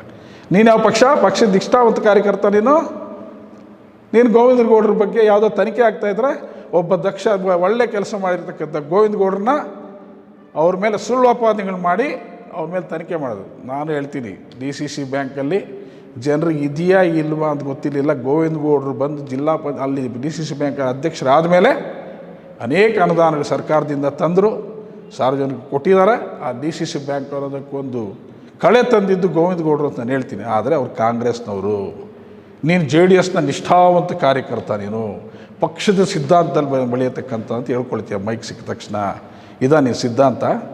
ನೀನು JDS ಬಗ್ಗೆ ಮಾತಾಡಬೇಕು, ಕಾಂಗ್ರೆಸ್ ಅವ್ರ ಬಗ್ಗೆ ಹೆಂಗೆ ಮಾತಾಡಿ? ಕಾಂಗ್ರೆಸ್ ಅವ್ರ ಬಗ್ಗೆ ಕೇಳಿದಾಗ ತಪ್ಪು ಮಾಡಿದರೆ ಅವ್ರ ಮೇಲೆ ತನಿಖೆ ಮಾಡ್ತಾರೆ, ಅವ್ರ ಪಕ್ಷದವರು ತಪ್ಪು ಮಾಡಿದ್ದು ಯಾರು ತಪ್ಪು ಮಾಡಿದ್ರು ತನಿಖೆ ಆಗಲಿ ಅಂತ ಹೇಳಬೇಕು. ಅವ್ರು ಹೊಗಳೋ ಅಂತ ನಿನಗೇನು ಬಂದಿದೆ? ನಿನ್ಗೆ ಯಾವ ಪಕ್ಷ? ನೀನು ನನ್ನ ಬಗ್ಗೆ ಮಾತಾಡ್ತೀಯ, ನಾನು ನಿನ್ನ ಬಗ್ಗೆ ಮಾತಾಡಿದ್ರೆ ಇಷ್ಟೇ. DCC ಬ್ಯಾಂಕ್ ಅವರು ಈ ರೀತಿ ಆಶ್ವಾಸನೆ ಕೊಟ್ಟಿದ್ದಾರೆ ಡೈರೆಕ್ಟ್ರು ಅಂತ ಹೇಳಿದ್ವಿ. ನೀನು ಮಾತಾಡೋದು ಅವ್ರು ನಮ್ಮ ಪಕ್ಷದವರಲ್ಲ, ನನ್ನ ಪಕ್ಷದಲ್ಲ ಅಲ್ವಯ್ಯ, ನಿನ್ನಿಂದ ನನ್ನ ಪಕ್ಷದಿಂದ ನಾನೇನು ತಗೊಂಡಿದ್ದೇನು? ಕಳೆದ ಬಾರಿ 5 ವರ್ಷದಿಂದ ಇದೇ ಕಳೆನಲ್ಲಿ ನಾಗರಾಜ್ ಅವರು ಚುನಾವಣೆಗೆ ಡೈರಿ ಎಲೆಕ್ಷನ್ ಚುನಾವಣೆಗೆ ಸ್ಪರ್ಧೆ ಮಾಡಿದಂಥ ಸಮಯದಲ್ಲಿ ನನಗೊಂದು ಮಾತು ಹೇಳಿದ್ರು, ಪ್ರಕಾಶ್ ನೀನು ಬಲ್ಶೆಟ್ಪಲ್ಲಿ ವೆಂಕಟರಾಮೇಗೌಡರು ಇಬ್ಬರು ಬಿಟ್ಟು ಎಲ್ಲರೂ ದುಡ್ಡು ತಗೊಂಡ್ರಪ್ಪ ನನ್ನ ಹತ್ರ ಅಂತ ಹೇಳಿದ್ರು. ನನಗೆ ಹೇಳಿದ್ರ ಮಾತು ನಾಗರಾಜ್ ಅವ್ರು ಹೇಳಿದಾರೆ ಇಲ್ವಾ? ನಾನು ಕಾಡೇನಹಳ್ಳಿ ನಾಗರಾಜ್ ಹತ್ರ 1 ಪೈಸೆ ತಗೊಂಡಿರೋನಲ್ಲ, ನಾನು ಅವ್ರ ಮತ ಕೊಟ್ಟಿದ್ದೀನಿ, ಹಗಲು ರಾತ್ರಿ ಅವ್ರು ಹೇಳ್ತಾಯಿದ್ರು. ನನಗೆ ಅವ್ರ ಬಗ್ಗೆ ನನಗೂ ಈಗಲೂ ಗೌರವ ಇದೆ, ನಾನು ಹೇಳ್ತಾಯಿದ್ರು. ಅವರು ಅದೇ ಮಾತು ಹೇಳ್ತಾಯಿದ್ರು, ಎಲ್ಲೂ ನನ್ನ ಬಗ್ಗೆ ಅವರು ಹಗುರವಾಗಿ ಮಾತಾಡಲಿಲ್ಲ, ಹೇಳ್ತಾಯಿದ್ರು. ನಾನು ಇಬ್ಬರೇ ಬಿಟ್ಟು ಮಿಕ್ಕಿದವರೆಲ್ಲ ತಗೊಂಡ್ರು ಅಂದರೆ ಆವಾಗ ನೀನು ಡೈರೆಕ್ಟ್ರೇ, ನೀನು ಪಕ್ಷದ ನಿಷ್ಠಾವಂತ ಕಾರ್ಯಕರ್ತ. ನೀನು ಕಾಡೇನಹಳ್ಳಿ ನಾಗರಾಜ್ ಅವ್ರ ಹತ್ರ ದುಡ್ಡು ತಗೊಂಡಿದೆಯಾ ಇಲ್ವಾ, ದುಡ್ಡು ತಗೊಂಡು ಓಟ್ ಹಾಕಿದೆಯಾ, ಹಂಗೆ ನಾನು ಪಕ್ಷದ ಕಾರ್ಯಕ್ಕಾಗಿ ಹಾಕಿದ್ದೀನಿ ಅಂತ ಹೇಳ್ಬಿಟ್ಟು ಕಾಡೇನಹಳ್ಳಿ ನಾಗರಾಜ್ ಅವ್ರನ್ನ ಕೇಳಪ್ಪ, ನೀನು ಎಷ್ಟು ಪಕ್ಷಕ್ಕೆ ನಿಷ್ಠೆ ಅಂತ ಹೇಳ್ಬಿಟ್ಟು. ನೀನು ದುಡ್ಡು ತಗೊಂಡಿದ್ರೆ ನಿನ್ನನ್ನು ಏನು ಅನ್ನಬೇಕು, ತಗೊಳ್ಳದೇ ಇದ್ದರೆ ನಾನು ಒಪ್ಕೊಳ್ತೀನಿ ನಿಷ್ಠಾವಂತ ಕಾರ್ಯಕರ್ತ. ನನಗೆ ಹೇಳಿರೋ ಒಂದು, ನೀನು ಬಲ್ಶೆಟ್ಪಲ್ಲಿ ವೆಂಕಟರಾಮೇಗೌಡರು ಇಬ್ಬರು ಬಿಟ್ಟು ಎಲ್ಲರೂ ನನ್ನ ಹತ್ರ ದುಡ್ಡು ತಗೊಂಡೇ ಓಟ್ ಹಾಕಿದ್ದು ನನಗೆ ಅಂತ ಕಾಡೇನಹಳ್ಳಿ ನಾಗರಾಜ್ ಅವ್ರು ಹೇಳಿದ್ದಾರೆ. ಅದು ಇಲ್ವಾ ಅಂತ ಹೇಳ್ಬಿಟ್ಟು ನಾಗರಾಜ್ ಅವ್ರು ನಾನು ಕೇಳಿ, ನಾನು ಎಲ್ಲಿ ಬೇಕಾದರೂ ಬಂದು ನಾನು ಅದನ್ನು ಸಾಬೀತುಪಡಿಸೋದಕ್ಕೆ ರೆಡಿ ಇದ್ದೀನಿ, ಯಾವ ದೇವಸ್ಥಾನಕ್ಕಾದರೂ ಕರೀಲಿ. ಒಂದು ವೇಳೆ ನೀನು ದುಡ್ಡು ತಗೊಂಡಿದ್ರೆ ನಿನ್ನನ್ನು ಏನು ಅನ್ನಬೇಕು, ನೀನು ಇಷ್ಟೇ ಬಗ್ಗೆ ಮಾತಾಡಿ ಕೇಳೋದು ನೀನಲ್ಲ. ಇದು ನಡೆದಿರೋದು ನಿಜ. ನಾನು ತಟ್ಟಗುಂಟೆ ಸೀನಪ್ಪನ ಕರ್ಕೊಂಡು ಹೋಗಿರೋದು, ತಟ್ಟಗುಂಟೆ ಸೀನಪ್ಪ ಅವ್ರ ಬೆಂಬಲದಿಂದ ಗೆದ್ದಿರೋದು. ತಟ್ಟಗುಂಟೆ ಸೀನಪ್ಪ 5 ವರ್ಷ ಸುಮಾರು 4 5 ವರ್ಷ ಆಯಿತು ಅವರು ಬ್ಯಾಂಕಿನ ಪ್ರೆಸಿಡೆಂಟ್ ಆಗಿ, ದೇವರಾಜ ಬ್ಯಾಂಕ್ ಪ್ರೆಸಿಡೆಂಟ್ ಆಗಿ. ಅವರು ನಮ್ಮ ಕುಟುಂಬ ಸದಸ್ಯ ಆದರು, ನಮ್ಮ ಅಣ್ಣನ ಸಮಾನ ಆದನು. ನಾವು ಜೊತೆಯಲ್ಲಿದ್ದೀವಿ. ಅವ್ರ ಮನೆಯಲ್ಲಿ ಏನೇನು ನಡೆದ್ರು ನಾವು ಇರ್ತೀವಿ, ನಮ್ಮ ಮನೇಲಿ ಏನು ನಡೆದ್ರು ಪ್ರತಿಯೊಂದು ಕಾರ್ಯದಲ್ಲೂ ಕಷ್ಟದಲ್ಲಿ ಸುಖದಲ್ಲಿ ನಾವು ಜೊತೆಯಲ್ಲಿ ಇರ್ತೀವಿ. ನಮ್ಮ ಕುಟುಂಬ ಆ ರೀತಿ ಇರೋವಂಥದ್ದು. ನಾನು ನನ್ನ ಸಂಬಂಧಿಕರಲ್ಲಿ ಚುನಾವಣೆಗೆ ಸ್ಪರ್ಧೆ ಮಾಡಿದ್ರು ಸಹ ಡೆಲಿಗೇಟ್ ಬೇಕು ಅಂತ ಕೇಳಿದಾಗ ಸಹ ನಾನು ಅವ್ರಿಗೆ ಮಾಡಲಿಲ್ಲ. ನಾನು ತಟ್ಟಗುಂಟೆ ಸೀನಣ್ಣನಿಗೆ ಮಾಡಿದ್ದೀನಿ. ತಟ್ಟಗುಂಟೆ ಸೀನಣ್ಣನಿಗೆ ನೀನು ಏನೇನು ಹೇಳಿದೆಯಾ, ನಿನ್ನ ಕಂತ್ರಿ ಬುದ್ಧಿಗಳು ಏನೇನು ತೋರಿಸಿದ್ಯಾ ಅಂತ ತಟ್ಟಗುಂಟೆ ಸೀನಣ್ಣ ಹೇಳ್ತಾರೆ. ನೀನು ಅಲ್ಲೇ ಇರೋ, ನೀನು ಅಪ್ಪನ ಜೊತೆ ಇಲ್ಲವರು ಒಳಗೆ ಬಂದು ನಾನು ಓಟ್ ಹಾಕು ಅಂತ ಹೇಳ್ತೀಯ? ನಿಂದು ನಿಷ್ಠಾವಂತ. ಅವ್ರ ಸಪೋರ್ಟಲ್ಲಿ ಗೆದ್ದೀನಿ. ನಿನಗೆ ಯಾರೋ ಹೇಳ್ತಾ ಇದ್ದಾರಲ್ಲ ಚಿನ್ನಪ್ಪಯ್ಯ ಅಂತ ಹೇಳ್ಬಿಟ್ಟು ಯಾರೋ ಸಂಬಂಧಿಕರಂತೆ, ಅವ್ರು ಓಟ್ ಇವ್ರು ಹಾಕ್ಸಿದ್ರಂತೆ. ಚಿನ್ನಪ್ಪಯ್ಯ ನಿನಗೆ ಸಂಬಂಧ ಕೊಟ್ಟು ನಿಮ್ಮ ಮನೆಯಿಂದ ಅವ್ರ ಮನೆಗೆ ಯಾವುದೋ ಒಂದು ಮಗುನ ಕರ್ಕೊಂಡು ತಗೊಂಡಿರೋದು ಸುಮಾರು 1.5-2 ವರ್ಷಗಳಿಂದ. ಚಿನ್ನಪ್ಪಯ್ಯ 5 ವರ್ಷಗಳಿಂದ, ಅದು 20 ವರ್ಷಗಳಿಂದ ನಮ್ಮ ಜೊತೆಯಲ್ಲೇ ಇರ್ತಕ್ಕಂಥವನು. ತಟ್ಕೊಂಡು ಚಿನ್ನಪ್ಪನ ಜೊತೆಯಲ್ಲಿ ಇರ್ತಾನೆ. ನಿನಗೆ ಸಂಬಂಧ ಬಂದು 1.5 ವರ್ಷದಿಂದ. ನೀನು ಅವ್ರ ಬಗ್ಗೆ ನೀನು ಹೇಳ್ತೀಯ, ಅವ್ರ ಕ್ಯಾಂಡಿಡೇಟ್ ನನ್ನ ಸಪೋರ್ಟ್ದಿಂದ ಅವ್ರು ಗೆದ್ದಿದ್ರು ಅಂತ ಹೇಳ್ತೀಯ, ನಿಮ್ಮ ಸಂಬಂಧಿಕರು ಅಂತ ಹೇಳ್ತೀಯ. ನಿನಗೆ ಸಂಬಂಧ ಬಂದು 1.5 ವರ್ಷ. ಚಿನ್ನಪ್ಪನಿಗೂ ನಮಗಿರೋ ಸಂಬಂಧ 20 ವರ್ಷದಿಂದ. ಯಾರಿಗೆ ಹೇಳ್ತೀಯ? ಕೊತ್ತಮಂಗಲದಲ್ಲಿ ಬಾಲು ಅಂತ ಅವ್ನಿಗೆ ಸರ್ಜೆ ಮಾಡಿದ್ರಲ್ಲ, ನನ್ನೇ ಬಂದು ಕೇಳ್ದಲ್ಲ. ಅವರೆಲ್ಲ ಸುಮ್ಮನೆ ಅಲ್ಲಿ ತೊಂದರೆ ಮಾಡ್ತಾಯಿದ್ದಾರೆ, ಅವ್ರಿಗೊಂದು ಮಾತು ಹೇಳಿ ಬಾಲುಗೆ ಸಪೋರ್ಟ್ ಮಾಡಬೇಕು ಅಂತ ಹೇಳ್ಬಿಟ್ಟು ಕೇಳ್ದಲ್ಲ. ತಟ್ಮುಂಟೆ ಸೀನಣ್ಣನೇ ಕಳಿಸಿದ್ವಲ್ಲ, ಆ ಕೊತ್ತಮಂಗಲದಿರೋ ಹುಡುಗನ್ನೆಲ್ಲ ಕರೆಸ್ಕೊಂಡ್ವಲ್ಲ ನಾವು. ಇಲ್ಲಪ್ಪ ಬಾಲುಗೆ ಸಪೋರ್ಟ್ ಮಾಡಬೇಕು, ಬಾಲುಗೆ ಕೊಡಿಸ್ಬೇಕು, ನೀವು ಯಾವುದೇ ಕಾರಣಕ್ಕೂ ಬಾಲುಗೆ ತೊಂದರೆ ಮಾಡಬೇಡಿ ಅಂತೇಳಿ ಡೆಲಿಗೇಟ್ಸ್ ಬಾಲುನ ಕರೆಸಿ ನಾವು ಸಪೋರ್ಟ್ ಮಾಡಿಲ್ವೇನೋ ಕೇಳೋಣ. ಆ ಬಾಲು ಯಾರ ಜೊತೆಯಲ್ಲಿದ್ದಾನೆ? ನಿಮ್ಮ ಜೊತೆಯಲ್ಲಿ ಇದ್ದಾರಲ್ವಾ? ನಾವೇನೋ ಬಾಲುನ ಬಲವಂತ ಮಾಡ್ಕೊಂಡು ಕರ್ಕೊಂಡು ಹೋದ್ವಾ? ನಾವು ಸಪೋರ್ಟ್ ಮಾಡಿದ್ದು ಬಾ ಅಂತ ಹೇಳ್ಬಿಟ್ಟು ಆ ಊರಲ್ಲಿ ಕುಳಿತ್ಕೊಂಡು ನಡೀರಿ ಕೊತ್ತಮಂಗಲದಲ್ಲಿ ಸೇರಿಸೋಣ ಜನನ. ಬಾಲುಗೆ ನಾವು ಸಪೋರ್ಟ್ ಮಾಡಿದ್ದೀವ ಇಲ್ವ ಅಂತ ಕೇಳೋಣ. ದೊಡ್ಡ ಮನುಷ್ಯ ನೀನು ಹೇಳ್ತೀಯ, ನನ್ನ ಸಪೋರ್ಟಲ್ಲಿ ಗೆದ್ದಿರೋ ಅಂಥವ್ರು. ನಿನ್ನ ಸಪೋರ್ಟಲ್ಲಿ ಗೆದ್ದಿರೋರು ಯಾರು? ಯಾವ್ದು ನಿನ್ನ ಸಪೋರ್ಟ್? ನೀನು ಪಕ್ಷದ JDS ಕಾರ್ಯಕರ್ತ. ನಿನ್ನ ಊರಲ್ಲಿ ಯಾರನ್ನೂ ಬೆಳೆಸಲ್ಲ. ಜೆಂಟ್ ಬಂದರೆ ನೀನು ಮೆಂಬರು, ಲೇಡಿ ಬಂದರೆ ನಿಮ್ಮ ಮನೆಯವ್ರ ಮೆಂಬರು. ಎಷ್ಟು ಜನ ಬೆಳೆಸಿದೀಯ ನೀನು? TPS ಬಂದರೆ ನಿನಗೇ ಬೇಕು, ಗ್ರಾಮ ಪಂಚಾಯತಿ ನಿನಗೇ ಬೇಕು, ಡೈರಿ ನಿನಗೇ ಬೇಕು, ಬ್ಯಾಂಕು ನಿನಗೇ ಬೇಕು. ಯಾಕೆ ಕಾರ್ಯಕರ್ತರು ಯಾರು ಇಲ್ವ ಪಕ್ಷದಲ್ಲಿ? ಎಲ್ಲರೂ ಬೆಳೆಸ್ಬೋದಲ್ಲ ನೀನು? ದೊಡ್ಡ ಪಕ್ಷದ ನಿಷ್ಠಾವಂತ ಕಾರ್ಯಕರ್ತ, ಪಕ್ಷಕ್ಕೆ ನೀನು ನಿಷ್ಠೆಯಿಂದ ಕೆಲಸ ಮಾಡ್ತೀನಿ. ನಾನೊಬ್ಬ ಸತ್ಯ ಹರಿಶ್ಚಂದ್ರ ಅಂತ ಮಾತಾಡ್ತೀಯ, ಮೈಕ್ ಸಿಕ್ಕಿದೆ ಅಂತ ಹೇಳಿದ್ರೆ ಬಾ ಕುಳಿತ್ಕೊಂಡು ಮಾತಾಡೋಣ, ಬಾ ಎದುರು ಬದಲು ಕುಳಿತ್ಕೊಂಡು ಮಾತಾಡೋಣ, ಬಾ. ನಾನು ತಪ್ಪು ಮಾಡಿದರೆ ನಾನು ಸಾಬೀತುಪಡಿಸ್ತೀನಿ. ನಾನು ಬೇಗ ಹೇಳಿದ್ರು, ನಾನು ಅವ್ರ ಮನೆಗೆ ಹೋದಾಗ ಹೇಳಿದ್ರು ನನಗೆ ನಿಮ್ಮವರೆಗೂ ತೊಂದರೆ ಆಗಲ್ಲ ಅಂತೇಳಿ. ನಿಜ ಅದು, ನಿಮ್ಮವರೆಗೂ ತೊಂದರೆ ಆಗಲ್ಲ ಅಂತೇಳಿದ್ದು ನಿಜ. ನಾನು ಆದರೆ ಮತ್ತೆ ನಿನ್ನೊಂದು ಮಾತು ಕೇಳಿದೆ ನಾನು. ನಿನಗೆ ಕಾಡಿನಲ್ಲಿ ನಾಗರಾಜ್ ಅವ್ರ ಸ್ಕೂಲ್ಗೆ ಹೋದಾಗಂಥ ಸಮಯದಲ್ಲಿ ನಾಗರಾಜ್ ಅವರು ಅಂತ ಹೇಳ್ತಾಯಿದ್ರು, ನಮ್ಮ ಸ್ಕೂಲಿಗೆ ಬಂದು ಅವರೇ ಒಪ್ಕೊಂಡೋದ್ರು ನಾನು ನಿಲ್ಲಬೇಕು ಅಂತ. ಅದೆಲ್ಲ ಒಪ್ಕೊಂಡೋದ್ರು ಅಂತ. ಒಪ್ಕೊಂಡೋಗಿದ್ದಿಲ್ಲ. ನಾಗರಾಜ್ ಅವರು ತಪ್ಪು ಹೇಳ್ತಾವ್ರೆ. MLA ಅವ್ರು ಮೀಟಿಂಗ್ ಕರೀತಾರೆ, ಮೀಟಿಂಗಲ್ಲಿ ಕುಳಿಸ್ಕೊಂಡು ಮಾತಾಡೋಣ. MLA ಅವ್ರು ಯಾವ ರೀತಿ ತೀರ್ಮಾನ ತಗೊಂಡ್ರೆ ಆ ತೀರ್ಮಾನದಲ್ಲಿ ಹೋಗೋಣ, ನಮ್ಮನ್ನೆಲ್ಲ ಕರೀತಾರೆ ಅಂತ ಹೇಳಿದ್ರು. ಯಾವಾಗ ಕರೀತಾರೆ ಅಂತೇಳಿದ್ರು, ನಮ್ಮ ಪ್ರಧಾನ ಕಾರ್ಯದರ್ಶಿ ರಘುಪತಿ ಅವ್ರಿಗೆ ಹೇಳಿದಾರಂತೆ, ಅವ್ರು ಕರೀತಾರಂತೆ. ಅವರು MLA ಅವರಿದ್ದಾಗ ಕರೆದ್ಬಿಟ್ಟು ಎಲ್ಲ ಅಲ್ಲೇ ಕುಳಿಸ್ಕೊಂಡು ಮಾತಾಡೋ ಅಂತ ಹೇಳಿದ್ರು. ನಾನು ಆವತ್ತು ನಾಗರಾಜ್ ಅಣ್ಣ ಅವ್ರು ಕೇಳಿದ್ದೀನಿ, ನೀನು ನನಗೆ ಮಾತು ಕೊಟ್ಟಿರೋದು, ನನಗೆ ಮಾತು ಕೊಟ್ಟಂಥ ಸಮಯದಲ್ಲಿ MLA ಅವರಿಲ್ಲ, ಅದನ್ನು ಅವ್ರ ಮುಂದೆ ಮಾತಾಡೋಂಥದ್ದಲ್ಲ, ನಾವೇ ತೀರ್ಮಾನ ತೊಗೋಬೇಕು. MLA ಅವರೇ ನನಗೆ ಹೇಳಿದ್ರು, ನೀವಿಬ್ಬರು ಕುಳಿಸ್ಕೊಂಡು ಮಾತಾಡ್ಕೊಳ್ಳಿ ಅಂತ ಹೇಳಿದ್ರು. ಮಾತು ಕೊಟ್ಟಿರೋದು ನಿಜ ಆದರೆ ಕೇಳಿ ನೀವು ಅಂದ್ಕೊಂಡು ಹೇಳಿದ್ದಾರೆ. ನೀನು ಮಾತು ಕೊಟ್ಟಿಲ್ಲ ಅಂತ ಹೇಳ್ತೀಯಲ್ಲ, ಮಾತು ಕೊಟ್ಟಿದ್ದೀನಿ ಈಗ ನನ್ನ ಮುಂದೆ ಹೇಳ್ತಾ ಇದೆಯಾ? ಕೊಟ್ಟಿಲ್ಲ ಅಂತ ಹೇಳ್ಬಿಟ್ಟು ಅವ್ರ ಮುಂದೆ ಹೇಳ್ತಾ ಇದೆಯಾ? ನೀನು ಕೊಟ್ಟಿರೋದ್ರಿಂದ ನನಗೆ ಬಿಟ್ಕೊಡು, ನನಗೆ ಅವಕಾಶ ಮಾಡಿಕೊಡು. ನಿನ್ನ ಒಂದು ಫೋಟೋ ಹಾಕ್ಕೊಂಡು ನಾನು ಚುನಾವಣೆಗೆ ಹೋಗ್ತೀನಿ, ನಿನ್ನ ಹೆಸರು ಹೇಳ್ಕೊಂಡು ನಾನು ಮತ ಕೇಳ್ತೀನಿ. ನಾನು ಕಳೆದ ಬಾರಿ ನಾನು ನಿನಗೆ ಮಾಡಿದ್ದೀನಿ ಅಂತ ಹೇಳಿದ್ದೀನಿ. MLA ಅವ್ರು ಕರೀತಾರಪ್ಪ, MLA ಅವ್ರು ಕರೆಸ್ದಾಗ ಕುಳಿಸ್ಕೊಂಡು ಮಾತಾಡೋಣ, MLA ಮೀಟಿಂಗ್ ಕರೀತಾರೆ ಅಂತ ಹೇಳಿದ್ರು. ಅಷ್ಟರಲ್ಲಿ ಆಯ್ತಣ್ಣ ಬರ್ತೀನಿ ಅಂತ ನಾನು ಬಂದೆ, ಅವರು ಹೋದರು. ಬಂದ ತಕ್ಷಣ ನಾನು ಇದೇ ರಘುಪತಿ ರೆಡ್ಡಿಗೆ ಫೋನ್ ಮಾಡಿದೆ. ಏನಪ್ಪ MLA ಅವರನ್ನು ಮೀಟಿಂಗ್ ಕರಿ ಅಂತ ಹೇಳಿದಾರಂತಲ್ಲ, ಹೌದಾ? ನೀವು ಯಾವ ವಿಷಯದಲ್ಲಿ ಅಂತ? ಈ ಡೈರಿಗಳು ಕ್ಯಾಂಡಿಡೇಟ್ ಸೆಲೆಕ್ಷನಲ್ಲಿ ಕರಿ ಅಂತ ಹೇಳಿದಾರಂತ, ಹೌದಾ ಅಂತ? ಹೌದು ಕರಿ ಅಂತ ಹೇಳಿದ್ದಾರೆ ಅಂತೇಳಿ. ಯಾವಾಗ ಕರಿತೀಯ ಅಂತೇಳಿ. MLA ಅವರು ಔಟ್ ಆಫ್ ಹೋಗಿದ್ದಾರೆ, ಬಂದ ತಕ್ಷಣ ಮೀಟಿಂಗ್ ಕರಿತೀವಿ, ಅಲ್ಲಿ ಕುಳಿಸ್ಕೊಂಡು ಮಾತಾಡೋಣ ಅಂತ ಹೇಳಿದ್ರು. ಅವ್ರ ಮೀಟಿಂಗ್ ನಾನು 2-3 ಸಾರಿ ಇದೇ ರಘುಪತಿ ರೆಡ್ಡಿಗೆ ನಾನು ಫೋನ್ ಮಾಡಿ ಕೇಳಿದ್ದೀನಿ, ಕರಿತೀನಿ ಅಂತ ಹೇಳಿದ್ರು.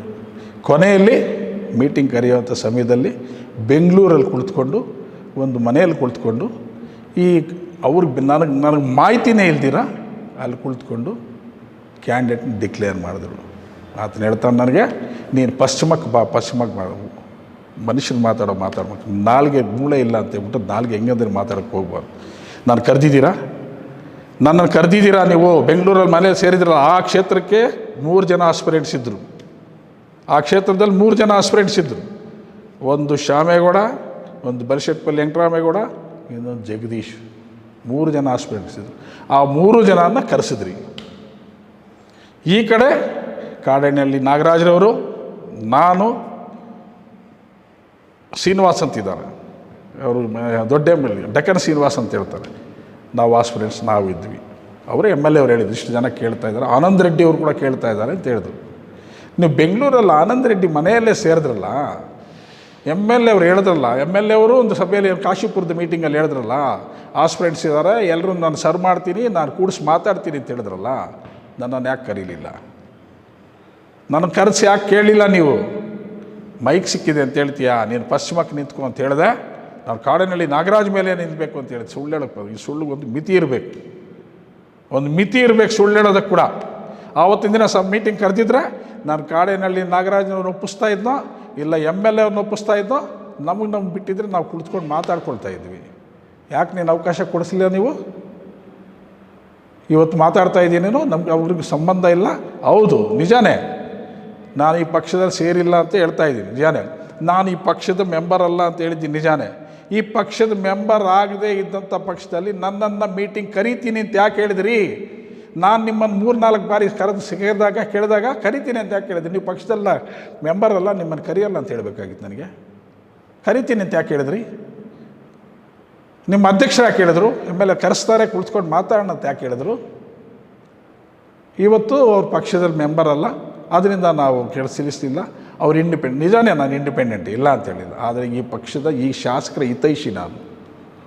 ಕಾಡಿನಲ್ಲಿ ನಾಗರಾಜ್ ಅವರು ಕೂಡ ಹಿತೈಷಿ ನಾನು ಕಾಡಿನಲ್ಲಿ ನಾಗರಾಜ್ನ ನಮ್ಮಿಬ್ಬರನ್ನ ಒಂದು ಕಡೆ ನೀವು ಕೂಡಿಸಿದ್ರೆ, ನೀವು ಶಾಸಕರ ಜವಾಬ್ದಾರಿ, ನೀವು ಶಾಸಕರು, ನೀನು ಯಾರೋ ಇದೆಯಲ್ಲ ಯಾವುದೋ ಪ್ರಧಾನ ಕಾರ್ಯದರ್ಶಿ ಅಂತೇಳಿ ನಿನಗೆ ಯಾವುದೊಂದು ಪೋಸ್ಟ್ ಕೊಟ್ಟಿದ್ದಾರಲ್ಲ, ನೀನು ಕುಳಿತುಕೊಳ್ಳೋದು ಎದುರು ಬದ್ದು ಕುಳಿತುಕೊಂಡಿದ್ರೆ ನನ್ನ ಹತ್ರ ಕಾಡಿನಲ್ಲಿ ನಾಗರಾಜ್ ಮಾತಂದು ಬರ್ತಿದ್ದಾರಾ ಇಲ್ವಾ ಅಂತ ಹೇಳ್ಬಿಟ್ಟು ನಾನು ದಾಖಲೆ ತೋರಿಸಿದ್ರೆ ಅವ್ರು ಕಾಡಿನಲ್ಲಿ ನಾಗರಾಜ್ ಒಪ್ಸೋದು ಬಿಡೋದು ನನಗಾಗಿ ಬರ್ತಾಯಿತ್ತು. ನಮಗೆ ಜವಾಬ್ದಾರಿ ತಗೊಳ್ತಾ ಇದ್ದೀನಿ ನಾನು. ನೀವೆಲ್ಲಿ ಮಾಡಿದ್ರಿ ಅದನ್ನು? ಇವತ್ತು ಮಾತಾಡ್ತಿದ್ದೀಯಾ ನೀನು, ದೊಡ್ಡದಾಗಿ ಮಾತಾಡ್ತೀಯಾ, ಪಕ್ಷದಲ್ಲಿ ಇದಿಲ್ಲ, ಪಕ್ಷದಲ್ಲಿ ಇಲ್ಲ ಅವರು ಅಂತ ಹೇಳ್ತೀಯ. ಇಲ್ಲ, ನನ್ನನ್ನು ಯಾಕೆ ಕರಿತೀನಿ ಅಂತ ಹೇಳಿದೆ? ನಾನು ಕರೆದಾಗ ನಾನು 4 ಬಾರಿ ಕೇಳಿದ್ದೀನಲ್ಲ ನಿನ್ನನ್ನು. ನಾನು ನಿನಗೆ ಫೋನ್ ಮಾಡಿದಂಥ ಸಮಯದಲ್ಲಿ ನನ್ನ ಪಕ್ಕದಲ್ಲಿ ಆನಂದ್ ರೆಡ್ಡಿ ಕುಳಿತಿದ್ರು. ಏನಪ್ಪ ರಘುಪತಿಯವರೇ, ನನ್ನನ್ನು ಯಾಕೆ ಕರೀಲಿಲ್ಲ ನೀನು ಮೀಟಿಂಗ್ ಅಂತ ಹೇಳಿದ್ರೆ, ನೀನು ಬಾಯಿ ತೆಗಿಲಿಲ್ಲ, ಸೈಲೆಂಟಾಗಿದ್ದರು. ಇದಕ್ಕೆ ಸಾಕ್ಷಿ ಆನಂದ್ ರೆಡ್ಡಿನೇ. ಬಹುಶಃ ನೀನು ಅನ್ಬೋದು ಇದನ್ನು ಕೂಡ, ಯಾಕಂದರೆ ನೀನು ಸುಳ್ಳು ಚೆನ್ನಾಗಿ ಕಲ್ತ್ಬಿಟ್ಟಿದೆಯಾ.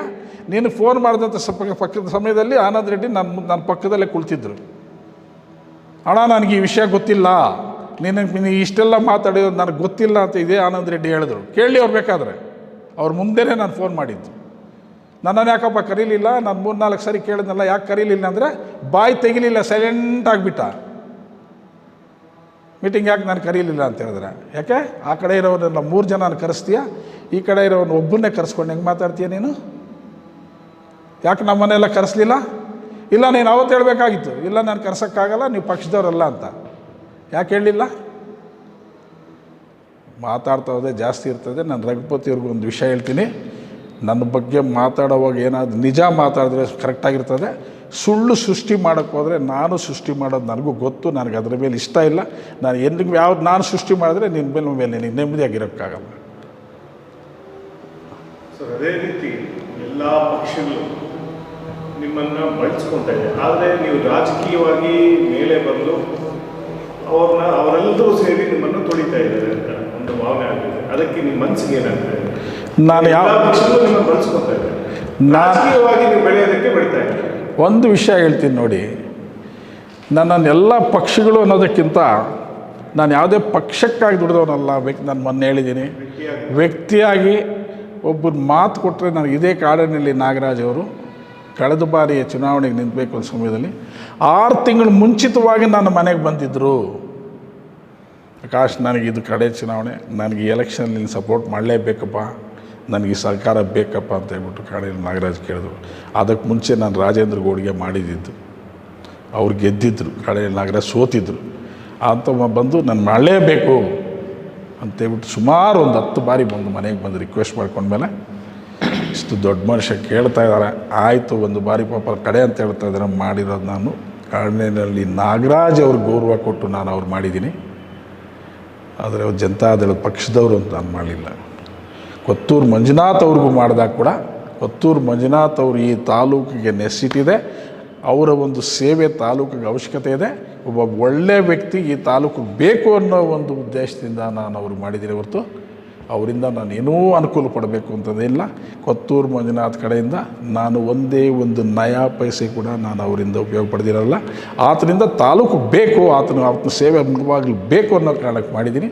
ಅದೇ ರೀತಿ ಸಮೃದ್ಧಿ ಮಂಜುನಾಥ್ ಅವ್ರಿಗೆ ಮಾಡಿದಾಗ ಕೂಡ ಇದೇ ಉದ್ದೇಶದಿಂದ ಮಾಡಿದ್ದೀನಿ. ಒಂದು ಸರಿ ಪಾಪ ಸೋತಿದ್ದಾನೆ, ಇನ್ನೊಂದು ಸರಿ ಗೆಲ್ಲಿ ಒಳ್ಳೆ ಸರ್ವಿಸ್ ಮಾಡ್ತಾನೆ, ಒಳ್ಳೆ ಹುಡುಗ, ಚಿಕ್ಕ ಹುಡುಗ ಅನ್ನೋ ಉದ್ದೇಶದಿಂದ ಈ ತಾಲೂಕಲ್ಲಿ ಅದನ್ನು ಬೆಳಿಬೇಕು ಅನ್ನೋ ಉದ್ದೇಶದಲ್ಲಿ ಮಾಡಿದ್ದೀನಿ ಹೊರತು ನಾನು ಬೇರೆ ಯಾವುದೇ ಸ್ವಾರ್ಥ ಇಟ್ಕೊಂಡು ಮಾಡಿರತಕ್ಕಂಥವನ್ನಲ್ಲ. ನೀವು ಕೇಳಿದ್ರಿ ನಿಮ್ಮನ್ನೆಲ್ಲ ಉಪಯೋಗಿಸ್ಕೊಳ್ತಾರಲ್ಲ, ನಿಮ್ಗೆ ಯಾರೂ ಸಹಾಯ ಮಾಡ್ತಾಯಿಲ್ವ ಅಂತ. ನಿಜಾನೇ, ಅದಕ್ಕೆ ನಾನಾ ಕಾರಣಗಳಿದೆ. ಇಲ್ಲಿ ನಡೀತಾ ಇರೋದು, ತಾಲೂಕಲ್ಲಿ ನಡೀತಾ ಇರೋದು ಹಿಂದುಳಿದ ವರ್ಗದವ್ರು ಯಾರನ್ನೂ ಮುಂದೆ ಬಿಡ್ತಾ ಇಲ್ಲ. ಹೇಳಿ ಯಾವಲ್ಲಿ ಬಿಟ್ಟಿದ್ದಾರೆ, ಯಾವ ಸಂಸ್ಥೆಯಲ್ಲಿ ಬಿಟ್ಕೊಟ್ಟಿದ್ದಾರೆ ಅಂತ ಹೇಳಿ, ಯಾರೇ ಆಗ್ಬೋದು, ಎಲ್ಲೂ ಬಿಟ್ಕೊಟ್ಟಿಲ್ಲ. 3 ಚುನಾವಣೆ ನಡೆದಿದೆ. DCC ಬ್ಯಾಂಕ್ ಆಗ್ಬೋದು, ಡೈರಿ ಕೋಮೂಲದಲ್ಲಿ 2 ಸಲ ಆಗ್ಬೋದು. ಎಷ್ಟು ಜನ ಹಿಂದುಳಿದವ್ರು ಮಾಡಿದ್ದೀರಿ? ಉಪಯೋಗಿಸ್ಕೊಳ್ಳೋದು ಒಂದೇ ಗೊತ್ತಿವ್ರಿಗೆ, ಇದು ಒಳ್ಳೆ ಬೆಳವಣಿಗೆ ಅಲ್ಲ. ಚುನಾವಣೆ ಸಮಯದಲ್ಲಿ ಆಲಂಗೂರು ಶ್ರೀನಿವಾಸ್ ಅವ್ರ ಮಗಳನ್ನ ಚುನಾವಣೆಗೋಸ್ಕರ ಫೋಟೋ ಮೇಲೆ ಫ್ರೇಮ್ ತೋರಿಸಿದ್ರಿ, ಅವ್ರು ಕರ್ಕೊಂಡು ಬಂದು ಚುನಾವಣೆಗೆ ಉಪಯೋಗಿಸ್ಕೊಂಡ್ರಿ. ಎಲ್ಲ ಸಂತೆಗಳಲ್ಲೂ ಎಲ್ಲ ಬಹಿರಂಗ ಸಭೆಗಳಲ್ಲೂ ತೋರಿಸಿದ್ರಿ. ಈಗ ಯಾಕೆ ಅವ್ರು ನೆಗ್ಲೆಕ್ಟ್ ಮಾಡಿದ್ದೀರಿ? ಅವ್ರಿಗೇನು ಸ್ಥಾನಮಾನ ಕೊಟ್ಟಿದ್ದೀರಿ? ಯಾಕೆ ಅವ್ರಿಗೆ ಅವಕಾಶ ಕೊಡಲಿಲ್ಲ? ಅವನಿಗೆ ಯಾವುದೋ ಒಂದು ಡೈರಿಯಲ್ಲಿ ಮಾಡ್ಬೋದಾಗಿತ್ತಲ್ಲ.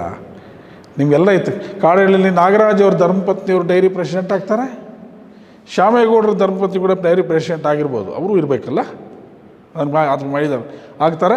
ಅದೇ ಆಲಂಗೂರು ಶಿವಣ್ಣ ಅವರು, ಆಲಂಗೂರು ಶ್ರೀನಿವಾಸ್ ಅವ್ರ ಮಗಳು ಕೂಡ ಎಲ್ಲೋ ಒಂದು ಕಡೆ ಡೈರಿಯಲ್ಲಿ ಮಾಡಿ ಅವ್ರನ್ನೂ ಒಬ್ಬ ಡೆಲಿಗೇಟ್ ಮಾಡಿ ಆ ಪಕ್ಷದಲ್ಲಿ ನಿಮ್ಮ ದುಡಿದಿದ್ದಾರಲ್ಲ ಒಬ್ಬರು ಅಧ್ಯಕ್ಷರಾಗಿ ಮಾಡ್ಬೋದಾಗಿತ್ತಲ್ವಾ.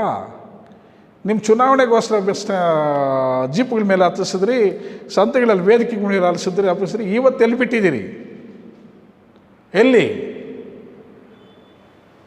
ಯಾರು ಬೆಳೆಸ್ತಾ ಇದ್ದೀರಿ? ಯಾಕೆ ಬೆಳೆಸಲಿಲ್ಲ? ಅವ್ರು ಯಾಕೆ ಉಪಯೋಗಿಸ್ಕೊಂಡು ನಿಮ್ಮ ಅವಕಾಶಕ್ಕೋಸ್ಕರ ಉಪಯೋಗಿಸ್ಕೊಂಡಿದ್ದೀರಿ?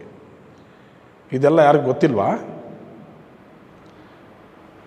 ಯಾರಿಗೆ ಹೇಳ್ತಾ ಇದ್ದೀವಿ ಇವೆಲ್ಲ? ನನಗೆ ಹೇಳ್ತಾರೆ ಪಾಪ ರಘುಪತಿ ನನಗೆ ಹೇಳೋಷ್ಟು ಇದಿಲ್ಲ. ಆತನ ಹೇಳೋದು ಅವ್ರಿಗೆ ಹೇಳ್ಕೊಳ್ಳಿ. ನನ್ನ ಬಗ್ಗೆ ಮಾತಾಡೋವಾಗ ಮಾಹಿತಿ ಇಟ್ಕೊಂಡು ಮಾತಾಡಬೇಕು ಅಂತ ರಘುಪತಿಗೆ ಹೇಳ್ತೀನಿ. ಮಾಹಿತಿ ಇಲ್ದಿರ ಮಾತಾಡಿದ್ರೆ ನಾನು ಮಾಹಿತಿ ಇಲ್ದಿರ ಬೇರೆ ಎಲ್ಲ ಸೃಷ್ಟಿ ಮಾಡಿ ಮಾತಾಡ್ತೀನಿ. ಅವ್ರ ಊರು ಹೇಳಿದ್ರೆ ನಾನಾ ರೀತಿಯಲ್ಲಿ ಹೇಳ್ತಾರೆ ಆತನ ಬಗ್ಗೆ. ರಘುಪತಿ ಬಗ್ಗೆ ನಾನಾ ರೀತಿಯಲ್ಲಿ ಹೇಳ್ತಾರೆ, ಒಬ್ಬೊಬ್ಬರು ಒಂದೊಂದು ಥರ ಹೇಳ್ತಾರೆ ಆತನ ಬಗ್ಗೆ. ಅದಕ್ಕೆ ಸ್ವಲ್ಪ ಮಸಾಲೆ ಹಾಕ್ಬಿಟ್ಟು ಹೇಳಿ, ನೀನು ಹಾಕಿದಂಗೆ ಮಸಾಲೆ ನಾನು ಹಾಕಿದ್ರೆ ನೀನು ತಲೆ ಎತ್ಕೊಂಡು ತಿರ್ಗೋಕ್ಕಾಗಲ್ಲ. ಆ ಕೆಲಸ ನಾನು ಮಾಡಲ್ಲ. ಮಿತಿ ಇರಲಿ ಮಾತಾಡೋದಕ್ಕೆ ಕೂಡ. ಮಾತಾಡೋದು ಸತ್ಯ ಅನ್ನೋದು ಇರಬೇಕು. ಬರಲಿ, ಆತನ ಗುಡಿಗೆ ಬರಲಿ, ಪಶ್ಚಿಮದ ಕಡೆ ನಿಲ್ಲಿಸಿ ಅಂತ ನಾನು ಹೇಳಿದ್ದೀನಿ ಅಂತ ಹೇಳಿದ್ನಲ್ಲ, ಬರಲಿ. ನನಗೆ ಸಹಾಯ ಮಾಡಬೇಕು ಅಂತ ಆತನ ಮನಸ್ಸಲ್ಲಿದ್ದಿದ್ರೆ ತಾಲೂಕಿನಾದ್ಯಂತ ಎಲ್ಲಿ ನಿಂತರು ಗೆಲ್ಲೋ ಅಂತ ಕಾಡಹಳ್ಳಿ ನಾಗರಾಜ್ ಅವ್ರನ್ನ ಪಶ್ಚಿಮಕ್ಕೆ ಕಳಿಸ್ಬೇಕಾಗಿತ್ತು. ನಾನು ಪೂರ್ವ ಕೇಳಿದ್ದೆ, ನಾನು ಬಿಡಬೇಕು. ಕಾಡಹಳ್ಳಿ ನಾಗರಾಜ್ ವಿರುದ್ಧವಾಗಿ ನಾನು ನಿಲ್ಲಬೇಕು ಅಂತ ಹೇಳಿದ್ವಿ. ಏನು ಮಾತಾಡೋದಕ್ಕೊಂದು ಮಿತಿ ಇದೆಯಾ? ಬೆಂಕಿ ಇಡೋ ಮಾತುಗಳೆಲ್ಲ ಬಿಟ್ಬಿಡು, ಎಲ್ಲ ಅಲ್ಲಿಟ್ಕೋ. ನಮ್ಮ ಹತ್ರ ಈ ಬೆಂಕಿ ಇಡೋ ಮಾತುಗಳು ನಡೆಯಲ್ಲ. ಇದಂತೂ ಹೇಳ್ತೀನಿ ನಾನು. ಏನು ಸತ್ಯಾಂಶ ಹೇಳಿದ್ರೆ ನಾನು ಸತ್ಯ ಅಂತ ಒಪ್ಕೊಳ್ತೀನಿ. ಅದು ಬಿಟ್ಬಿಟ್ಟು ಸಾರ್ವಜನಿಕರಲ್ಲಿ ನಾನು ತಪ್ಪಿತಸ್ಥ ಅಂತ ಏನಾಗಬೇಡ. ನೀನು ಸೃಷ್ಟಿ ಮಾಡೋಕ್ಕೆ ಹೋದರೆ ನಾನು ಇನ್ನೂ ಬೇರೆ ಥರ ನೀನು ಸೃಷ್ಟಿ ಮಾಡ್ತೀನಿ. ಮಾಡೋಕ್ಕೆ ನನಗೆ ಗೊತ್ತು, ನಾನು ಕೂಡ ಮಾಡ್ತೀನಿ. ಆ ಕೆಲಸ ಮಾಡಿಸ್ಬೇಕು ಅಂತ ಅದು ಮಿತಿ ಇರೋದು ಒಳ್ಳೆಯದು ಅಂತ ಹೇಳ್ತೀನಿ. ನಿಮ್ಮ ಬಗ್ಗೆ ಒಂದು ಮಾತು ಬಂತು, ನಿಮ್ಮ ಅಟ್ಟಂಗುಂಟೆ ಶ್ರೀನಿವಾಸ್ ಬಗ್ಗೆ ಒಂದು ಮಾತು ಬಂತು. ನಾವು ನೆಲ್ಲೂರು ರಘುಪತಿ ರೆಡ್ಡಿ ಅವರು ಹೇಳಿದ್ರು, ಶ್ರೀನಿವಾಸ ಅವ್ರನ್ನ ಗೆಲ್ಲಿಸಿದ್ವಿ, ಆದರೆ ಕಾಂಗ್ರೆಸ್ ಕೊಟ್ಟೋದ. ಮತ್ತು ನಮಗೆ ಅವ್ರು ಏನು ಗೆಲ್ಲಿಸಿಲ್ಲ. ನಾವು 4 ವರ್ಷ ಆಯಿತು ನಾವು ಪ್ರೆಸಿಡೆಂಟ್ ಆಗಿ DCC ಬ್ಯಾಂಕು. ಅವರು ಈ ನಿನ್ನೆ ಆದಮೇಲೆ ನಾವು ಚಿನ್ನಪ್ಪ ಇರ್ಬೋದು, ನಮಗಿರೋ 8 ಜನ ಬಂದಿದ್ದರು, ಅವ್ರ ಕಡೆ 4 ಜನ ಇದ್ದರು. ಅವತ್ತು ರಘುಪತಿ ಯಾವತ್ತೂ ನಮಗೇನು ಬಂದು ಯಾವತ್ತೂ ನಮಗೇನು ಒಬ್ರಿಗೆ ಹೇಳೂ ಇಲ್ಲ, ನಮಗೆ ಮಾಡೂ ಇಲ್ಲ. ಮೊನ್ನೆ ಗಲ್ಗೆಟ್ ಪಾರಮ್ಮಕ್ಕೆ ಆಯಪ್ಪನು ಆಮೇಲೆ ಹೆಣ್ಣು ಅವ್ರ ಅಣ್ಣನ ಮಗಳಿಗೆ ಯಾರಿಗೋ ಪಿಲ್ಲಪ್ಪನ ಅಣ್ಣನ ಮಗಳು ಕೊಟ್ಟಿದ್ದಾರಂತೆ. ಈಯಪ್ಪ ಹೇಳಿದ್ರೆ ಕೂಡ ತಿರ್ಗಾ ಮತ್ತೆ ಹೋಗಿ ಯಾರ ಹತ್ರನ ದುಡ್ಡು ತಗೊಂಡ್ಬಿಟ್ಟಿದ್ರು ಅವರು. ಈಯಪ್ಪನ ಮಾತು ಮೇಲೇನಿಲ್ಲ. ಆಮೇಲೆ ನಾವೇ ಹೋಗಿ ಅಣ್ಣ ಫೋನ್ ಮಾಡಿದ್ರು, ಪ್ರಕಾಶ್ ಅಣ್ಣವರು, ಇನ್ನು ನಮ್ಮ ಬೇಕಾದಷ್ಟು ನಮ್ಮ ಪಂಚಾಯತಿಯವರೆಲ್ಲ ಹೋಗಿ ಕೇಳಿದ್ರು. ಆಮೇಲೆ ಮತ್ತೆ ಬಂದು ಮತ್ತೆ ಅವ್ರಿಗೆ 10,000 ವಾಪಸ್ ಹಾಕಿದ್ದಾರೆ ನಮ್ಮ ದುಡ್ಡು ತಗೊಂಡ್ಮೇಲೆ. ಇವ್ರ ಮಾತು ಮೇಲೆ ಏನೂ ಇಲ್ಲ. 20 ವರ್ಷದಿಂದ ನಮಗೆ ಅವರು ಜೊತೆಯಲ್ಲಿರೋದು. ಮೆಂಬರ್ ಆಗ್ಬೋದು, ಒಂದು ಚೇರ್ಮನ್ಗಳಾಗ್ಬೋದು, ಇನ್ನು ಫ್ರೆಂಡ್ಸು ಅವರು ಇವ್ರಿಗಿಂತ ನಾವು 20 ವರ್ಷದಿಂದ ನಾವು ಜೊತೆ ನಿಲ್ಲಿರೋದವ್ರು. ಇವತ್ತು ಅಷ್ಟೇ ನಮ್ಮ ಮಾತಿಗೆ ಏನು ಅಡ್ಡ ಹೇಳಲ್ಲ, ಅವ್ರೇನಿಲ್ಲ. ಇವ್ರು ಸುಮ್ಮಗೇನೆ ನಾವು ಕಳಿಸಿದ್ದೀರಿ ಅಂತ. ಮತ್ತು ನಾವೆಲ್ಲ ಇದೆಲ್ಲ ಮಾತಾಡಿಕೊಂಡು ಎಲ್ಲ ಆಯಿತು, ಬಂದ ಮೇಲೆ ಎಲ್ಲ ಬಂದ ಮೇಲೆ ಹೋಗಿ ತಿರ್ಗಾ ಮತ್ತು ಕುರುಬ್ರಳ್ಳಿ ಬಾಲು ನಮ್ಮದಾಯಿತು, ತಿರ್ಗಾ ಕುರುಬ್ರಳ್ಳಿಗೆ ಹೋದ್ರಿ. ಅವತ್ತು ಬಾಲು ಬಂದು ನೀವು ಬಂದಲೇಬೇಕು, ನೀವಿಲ್ಲ ಅಂದರೆ ನಮ್ಮ ಕೊತ್ತಮಂಗಲದಲ್ಲಿ ಆಗಲ್ಲ ಅಂತಂದರು. ನೀವೇನು ಹೇಳಿದ್ರೆ ಅದೇ, ಪ್ರಕಾಶ್ ಅಣ್ಣ ಏನು ಹೇಳಿದ್ರೆ ಅದೇ ಅಂತ ಹೇಳ್ಕೊಂಡು ಬಂದರು. ಹೋಗಿ ಅಲ್ಲಿ ನಿಲ್ತು ಅವ್ರನ್ನೆಲ್ಲ ಇದು ಮಾಡಿಸಿದ ಮೇಲೆ ಅವನು ಬಾಲು ನಮ್ಮನ್ನೆಲ್ಲ ಬಿಟ್ಟು ಇವ್ರ ಜೊತೆ ಹೊರಟೋದು. ಹೋಗಿದ್ದೀರಿ ನಾವಲ್ಲಿ ಕೊತ್ತಮಂಗಲ ಹತ್ರ ಒಳಗಡೆ ಸೇರಿಸ್ತಾ ಇಲ್ಲ, ಅಷ್ಟು ಜನ ಇದರಲ್ಲಿ. ಕೊತ್ತಮಂಗಲ, ಅನಂತಪುರ ಎಲ್ಲ ಲೇಡೀಸ್ಗೆಲ್ಲ ಹೇಳಿ ಎಲ್ಲ ಇದು ಮಾಡಿಸ್ಕೊಟ್ಟಿದ್ವಿ. ಬಾಲನ್ನು ಬೇಕಾದ್ರೆ ಕರೆಸಿ ಬಂದು ಕೇಳು ಅಂತೇಳಿ ಇದ್ರಿಗೇನೆ, ಇಲ್ಲ ಕೊಡು ಅಂತೇಳು. ಅವ್ರದ್ದೇನು ಬೆಂಬಲ ಇಲ್ಲ, ನಾನೇ ಕಲ್ತಿದ್ದು ರಘುಪತಿನಿಂದಾನೇ, ಇಲ್ಲ ಅವ್ನು ಪಂಬ್ರಳ್ಳಿ ಮಂಜುನಿಂದಾನೇ ಕಲ್ತಿದ್ದು ಅಂತ ಹೇಳ್ಬೇಡ ಅಂತೇಳು. ನಾವು ಒಬ್ಬರದ್ದೇನಿಲ್ಲ. ನಾವು ಆಮೇಲೆ ಹೇಳಿದ್ದೀನಿ, ನಮ್ಗೆ ಯಾವತ್ತೂ ಪ್ರಕಾಶ್ ಅಣ್ಣವರು ಜಾತಿ ಬಗ್ಗೆ ಅಲ್ಲ, ನಮಗೆ ಕೂಡ ಅಷ್ಟೇ. ನಮ್ಮ ಆಯಪ್ಪನ ಏನು ಹೇಳ್ತಾನೋ ಅಷ್ಟೇ. ನಾವು ಶಾಸ್ತ್ರಕ್ಕೆ ಹೇಳಿದ್ರು, ಪ್ರಕಾಶ್ ಅಣ್ಣ ಏನು ಹೇಳಿದ್ರೆ ಅದು ಆತನ ಹತ್ರ ಮಾತಾಡ್ಕೊಂಡು ಹೋಗು ಅಂತ ಹೇಳಿದ್ದೀನಿ. ನಾವು ಮಾತಾಡ್ತೀರಿ ಬಿಡಿ ಅಂತರು. ಮತ್ತು ಇವಾಗೆಲ್ಲ ಈ ಮಾತುಗಳಲ್ಲಿ ಏನಕ್ಕೆ? ನಮ್ಮದು ನಾನು ಹೇಳಿದ್ದೀನಿ, ಜಾತಿ ಬಗ್ಗೆ ಇಲ್ಲ ನಮಗೆ. ಯಾರು ಕರೆಕ್ಟಾಗಿ ನಮಗೆ ಇದು ಮಾಡ್ತಾ ಇದ್ದಾರೆ ಆಯಪ್ಪನೂ ಅಷ್ಟೇ. ಇವತ್ತೂ ನಮ್ಮನ್ನು ಅವರು ಜಾತಿಯವರು ಬಂದು ರಾಜು ಅಂತ ಕರೆದಾಗ ಕೊಡೋನು ಇಲ್ಲಪ್ಪ, ನಮಗೆ ಜಾತಿ ಗೀತಿ ಇಲ್ಲ, ನಮ್ಮ ವಿಶ್ವಾಸ, ನಮ್ಮ ಫ್ಯಾಮಿಲಿ ಅಂತ ಆಯಪ್ಪನ ಮಾಡ್ತಾರೆ. ನಾವು ಅಷ್ಟು ಹೇಳಿದ್ದೀನಿ, ನಮಗೆ ನಮ್ಮ ಫ್ಯಾಮಿಲಿ ಥರನ ಆಯಪ್ಪನ, ನಾವು ಆ ಥರ ಎಲ್ಲ ಮಾಡೋಕ್ಕಾಗಲ್ಲ ಅಂತ ನಾನು ಹೇಳಿದ್ದೀನಿ. ಆಯ್ತಪ್ಪ, ನಾನು ಅಲ್ಲೇ ಮಾತಾಡ್ತೀನಿ ಅಂತ ಹೇಳ್ದನು. ಇವಾಗ ಈ ಮಾತುಗಳಲ್ಲಿ ಏನಕ್ಕೆ? ಅಲ್ಲ, ಮಾತಾಡೋದಕ್ಕೂ ಅವ್ರಿಗೊಂದು ಇದಿರಬೇಕು. ಅಲ್ಲೇ ಅಲ್ಲೇ ಇದ್ಕೊಂಡು ನಮ್ಗೆ ಓಟ್ ಹಾಕುವ ಅಂತೇಳಿ ಹೇಳಿದ್ರು ರಘುಪತಿ ಅವರು. ಸರಿ, ನಾನು ಆ ಥರ ಎಲ್ಲ ಮಾಡಲ್ಲ ಅಂದರು. ನಮ್ಮ ಕಮ್ಯುನಿಟಿನಲ್ಲಿ ಎಷ್ಟು ಜನ ಇದ್ದಾರೋ ಅಷ್ಟು ಜನನೂ ಬಂದರು, ನಿನಗೆ 15 ಲಕ್ಷ 20 ಲಕ್ಷ ಅಂತ. ನಾನು ಹೇಳಿದೆ, ನೀನು ಕೋಟಿ ಕೊಟ್ರೂ ಪ್ರಕಾಶ್ ಅಣ್ಣ ಮಾತಿಲ್ಲದ ನಾನು ಏನು ಮಾಡೋಕ್ಕೆ ಹೋಗಲ್ಲ, ನನಗೆ ಆ ರಾಜಕೀಯ ಇದ್ರೂ ಇರಲಿ, ಹೋದ್ರೂ ಹೋಗಲಿ ನಾನು ಅಂತ ಹೇಳಿದ್ದೀನಿ. ನಮ್ಮ ಜನ ಎಷ್ಟು ಜನ ಇದ್ದರೆ ಎಲ್ಲ ಫೋನ್ಗಳು ಬಂತು. ನಾನು ಹೇಳಿದೆ, ನನಗೆ ಅವತ್ತಿಂದ ಅಷ್ಟೇ ಇವತ್ತು ಅಷ್ಟೇ, ಪ್ರಕಾಶ್ ಅಣ್ಣ ಅಂದರೆ ನಮಗೆ ಇದು. ಇವತ್ತೆಲ್ಲ ಬರ್ತಾರೆ, ನಾಳೆ ನಮಗೇನಾದರೂ ಕಷ್ಟ ಸುಖ ಆದರೆ ಯಾರೂ ಬರೋಲ್ಲ, ಈಗ ಸದ್ಯಕ್ಕೆ ಬರ್ತಾರೆ ಎಲ್ಲನೂ ಅಂತ ನಾನು ಹೇಳಿದ್ದೀನಿ. ಆಮೇಲೆ ಇದಾಯಿತು. ಇವಾಗ ಬೇಕಾಗಿ ನಮ್ಮನಿಂದ ಅಂತ ಇವೆಲ್ಲ ಏನಕ್ಕಿವೆ? ಹಂಗೇನ ಇದ್ರೆ ಎದುರುಗ ಬಾ ಅಂತೇಳು. ಇವಾಗೂ ಅಷ್ಟೇ ಮಾತಾಡೋಣ. ನಾನೇ ನಿನ್ನ ಇಲ್ಲ ನಂಗೆ ದುಡ್ಡು ಕೊಟ್ಟಿದ್ದೀನಿ ಅಂತ ಹೇಳಿ, ಇಲ್ಲ ನಾನು ಅವನು ಪಿಲ್ಲಪ್ಪನ ಕಳಿಸಿದ್ದೀನಿ ಅಂತ ಹೇಳಿ, ಇಲ್ಲ ಅವ್ನಿಗೇನಾದ್ರು ದುಡ್ಡು ಕೊಟ್ಟಿದ್ದಾನೆ ಅಂತ ಹೇಳಿ, ಇವೆಲ್ಲ ಸುಳ್ಳು ಪ್ರಚಾರಗಳೇನಕ್ಕೆ? ಬಾಯಿಗೆ ಬಂದದೆ ಮಾತಾಡಬೇಕು ಅಂದರೆ ಏನಂದ್ರೆ ಅದು ಮಾತಾಡ್ಬಿಡೋದನ? ಈಗ ಪಾಪ ಇವತ್ತೂ ಎಮ್ಮೆ ವೆಂಕಟಪ್ಪನವ್ರನಿಂದ, ದೊಡ್ಡ ಚೌಡಪ್ಪನಿಂದ, ಸಮೃದ್ಧಿ ಇದು ಕೊತ್ತೂರು ಮಂಜುನಿಂದ, ಸಮೃದ್ಧಿನಿಂದ ಎಲ್ರಿಗೂ ದುಡಿಯೋಕ್ಕೆ ಪ್ರಕಾಶ್ ಅಣ್ಣ ಇರೋದು. ಈತನಿಗೇನಾದರೂ ಬಂದರೆ ಎಲ್ಲ ಬಾಧೆ. ಎಲ್ಲ ಪಕ್ಷಗಳವರು ಬರೋದು, ನಮ್ಗೆ ಸಪೋರ್ಟ್ ಮಾಡಿ ಸರ್, ನಮ್ಗೆ ಸಪೋರ್ಟ್ ಮಾಡಿ ಸರ್ ಅಂತ. ಇವತ್ತಿನ ದಿನ ಏನು ನಿಮ್ಗೆ ಅನ್ಯಾಯ ಮಾಡಿರೋದಯ್ಯಪ್ಪ? ಒಂದು ಮನುಷ್ಯತ್ವನ ಇರಬೇಕು. ಇವತ್ತೇ ನಮ್ದು ಯಾವತ್ತೂ ನಡೀತದೆ ಅಂದ್ಬಿಟ್ರೆ, ಬಂದರೆ ತಿರ್ಕೊಂಡು ಬಂದರೆ ಯಾವತ್ತು ಹಿಂಗೆ ಗಾಳಿ ಬೀಸಲ್ಲ, ಹಿಂಗೆ ಕೂಡ ಬೀಸ್ತದೆ. ಯಾವುದ್ರಲ್ಲೆಲ್ಲ ಆಗಲಿ ನಾಗರಾಜ್ ಅವರು ನಮ್ಗೆ ಸಪೋರ್ಟ್ ಮಾಡಪ್ಪ ಅಂದರು. ಇವನು ಇದು ಯಾರು ಇದೆ ರಾಜೇಂದ್ರ ಆತ್ಮೂ ನಂಗೆ ಸಪೋರ್ಟ್ ಮಾಡಂದರು, ರಾಜೇಂದ್ರ ಗೌಡ. ಎಲ್ರಿಗೂ ಸಪೋರ್ಟ ತಗೊಳ್ಳೋದಾಗೇ ಒಂದು ಸರಿ ಒಂದು ಮಾನವತೆ ಬೇಡವಾ ಮನುಷ್ಯರಿಗೆ? ಮಾನವತ್ವನೇದು ಇರಬೇಕು ಯಾರಿಗೇ ಆಗಲಿ. ಯಾವುದಕ್ಕೆ ಬರಲಿ ನಮಗೆ ಅಂತಾರೆ. ಪಾಪ ಹೇಳಿದ ಮೇಲೆ ಅವ್ರು ಏನಾದರೂ ಒಂದು ದಿವಸ ಮಾತು ತಪ್ಪಿದ್ದಾರೆ. ಇವತ್ತಿಲ್ಲ ನಾಳೆ ಯಾವಾಗಿದ್ರೂ ಅವ್ರ ಜೊತೆಲಿ ಇರ್ತೀರಿ. ನಿಮಗೆಲ್ಲ ಸಪೋರ್ಟ ತಗೊಂಡು ಒಂದು ಸರಿ ಅವಕಾಶ ಕೊಟ್ಟಿದ್ರೆ ಆತ್ನಿರೋ ತನಕ ನೀವಾದರೂ ಇವಾಗ ಮಾಡಿದರೆ ಇವತ್ತೇ ಮರೆದೋಗ್ತೀರಿ. ಆತ್ನಿರೋ ತನಕ ನಿಮ್ಮನ್ನು ಮಾತ್ರ ಮರಿತಾ ಇಲ್ಲ. ನಮ್ಗೆ ಈ ಥರ ಸಹಾಯ ಮಾಡಿದ್ದಾರೆ, ನಾವು ಅವ್ರಿಗೆ ಏನೋ ನಮ್ಮ ಸಪೋರ್ಟ್ ನಾವು ಮಾಡಬೇಕು ಅಂತ ಆತ್ಮಸಾಕ್ಷಿಗೆ ಇರುತ್ತೆ. ಅಂದರೆ ಮುಳಬಾಲ್ ತಾಲೂಕಿನಲ್ಲಿ ಅದು ಇಲ್ಲೇ ಇಲ್ವಾ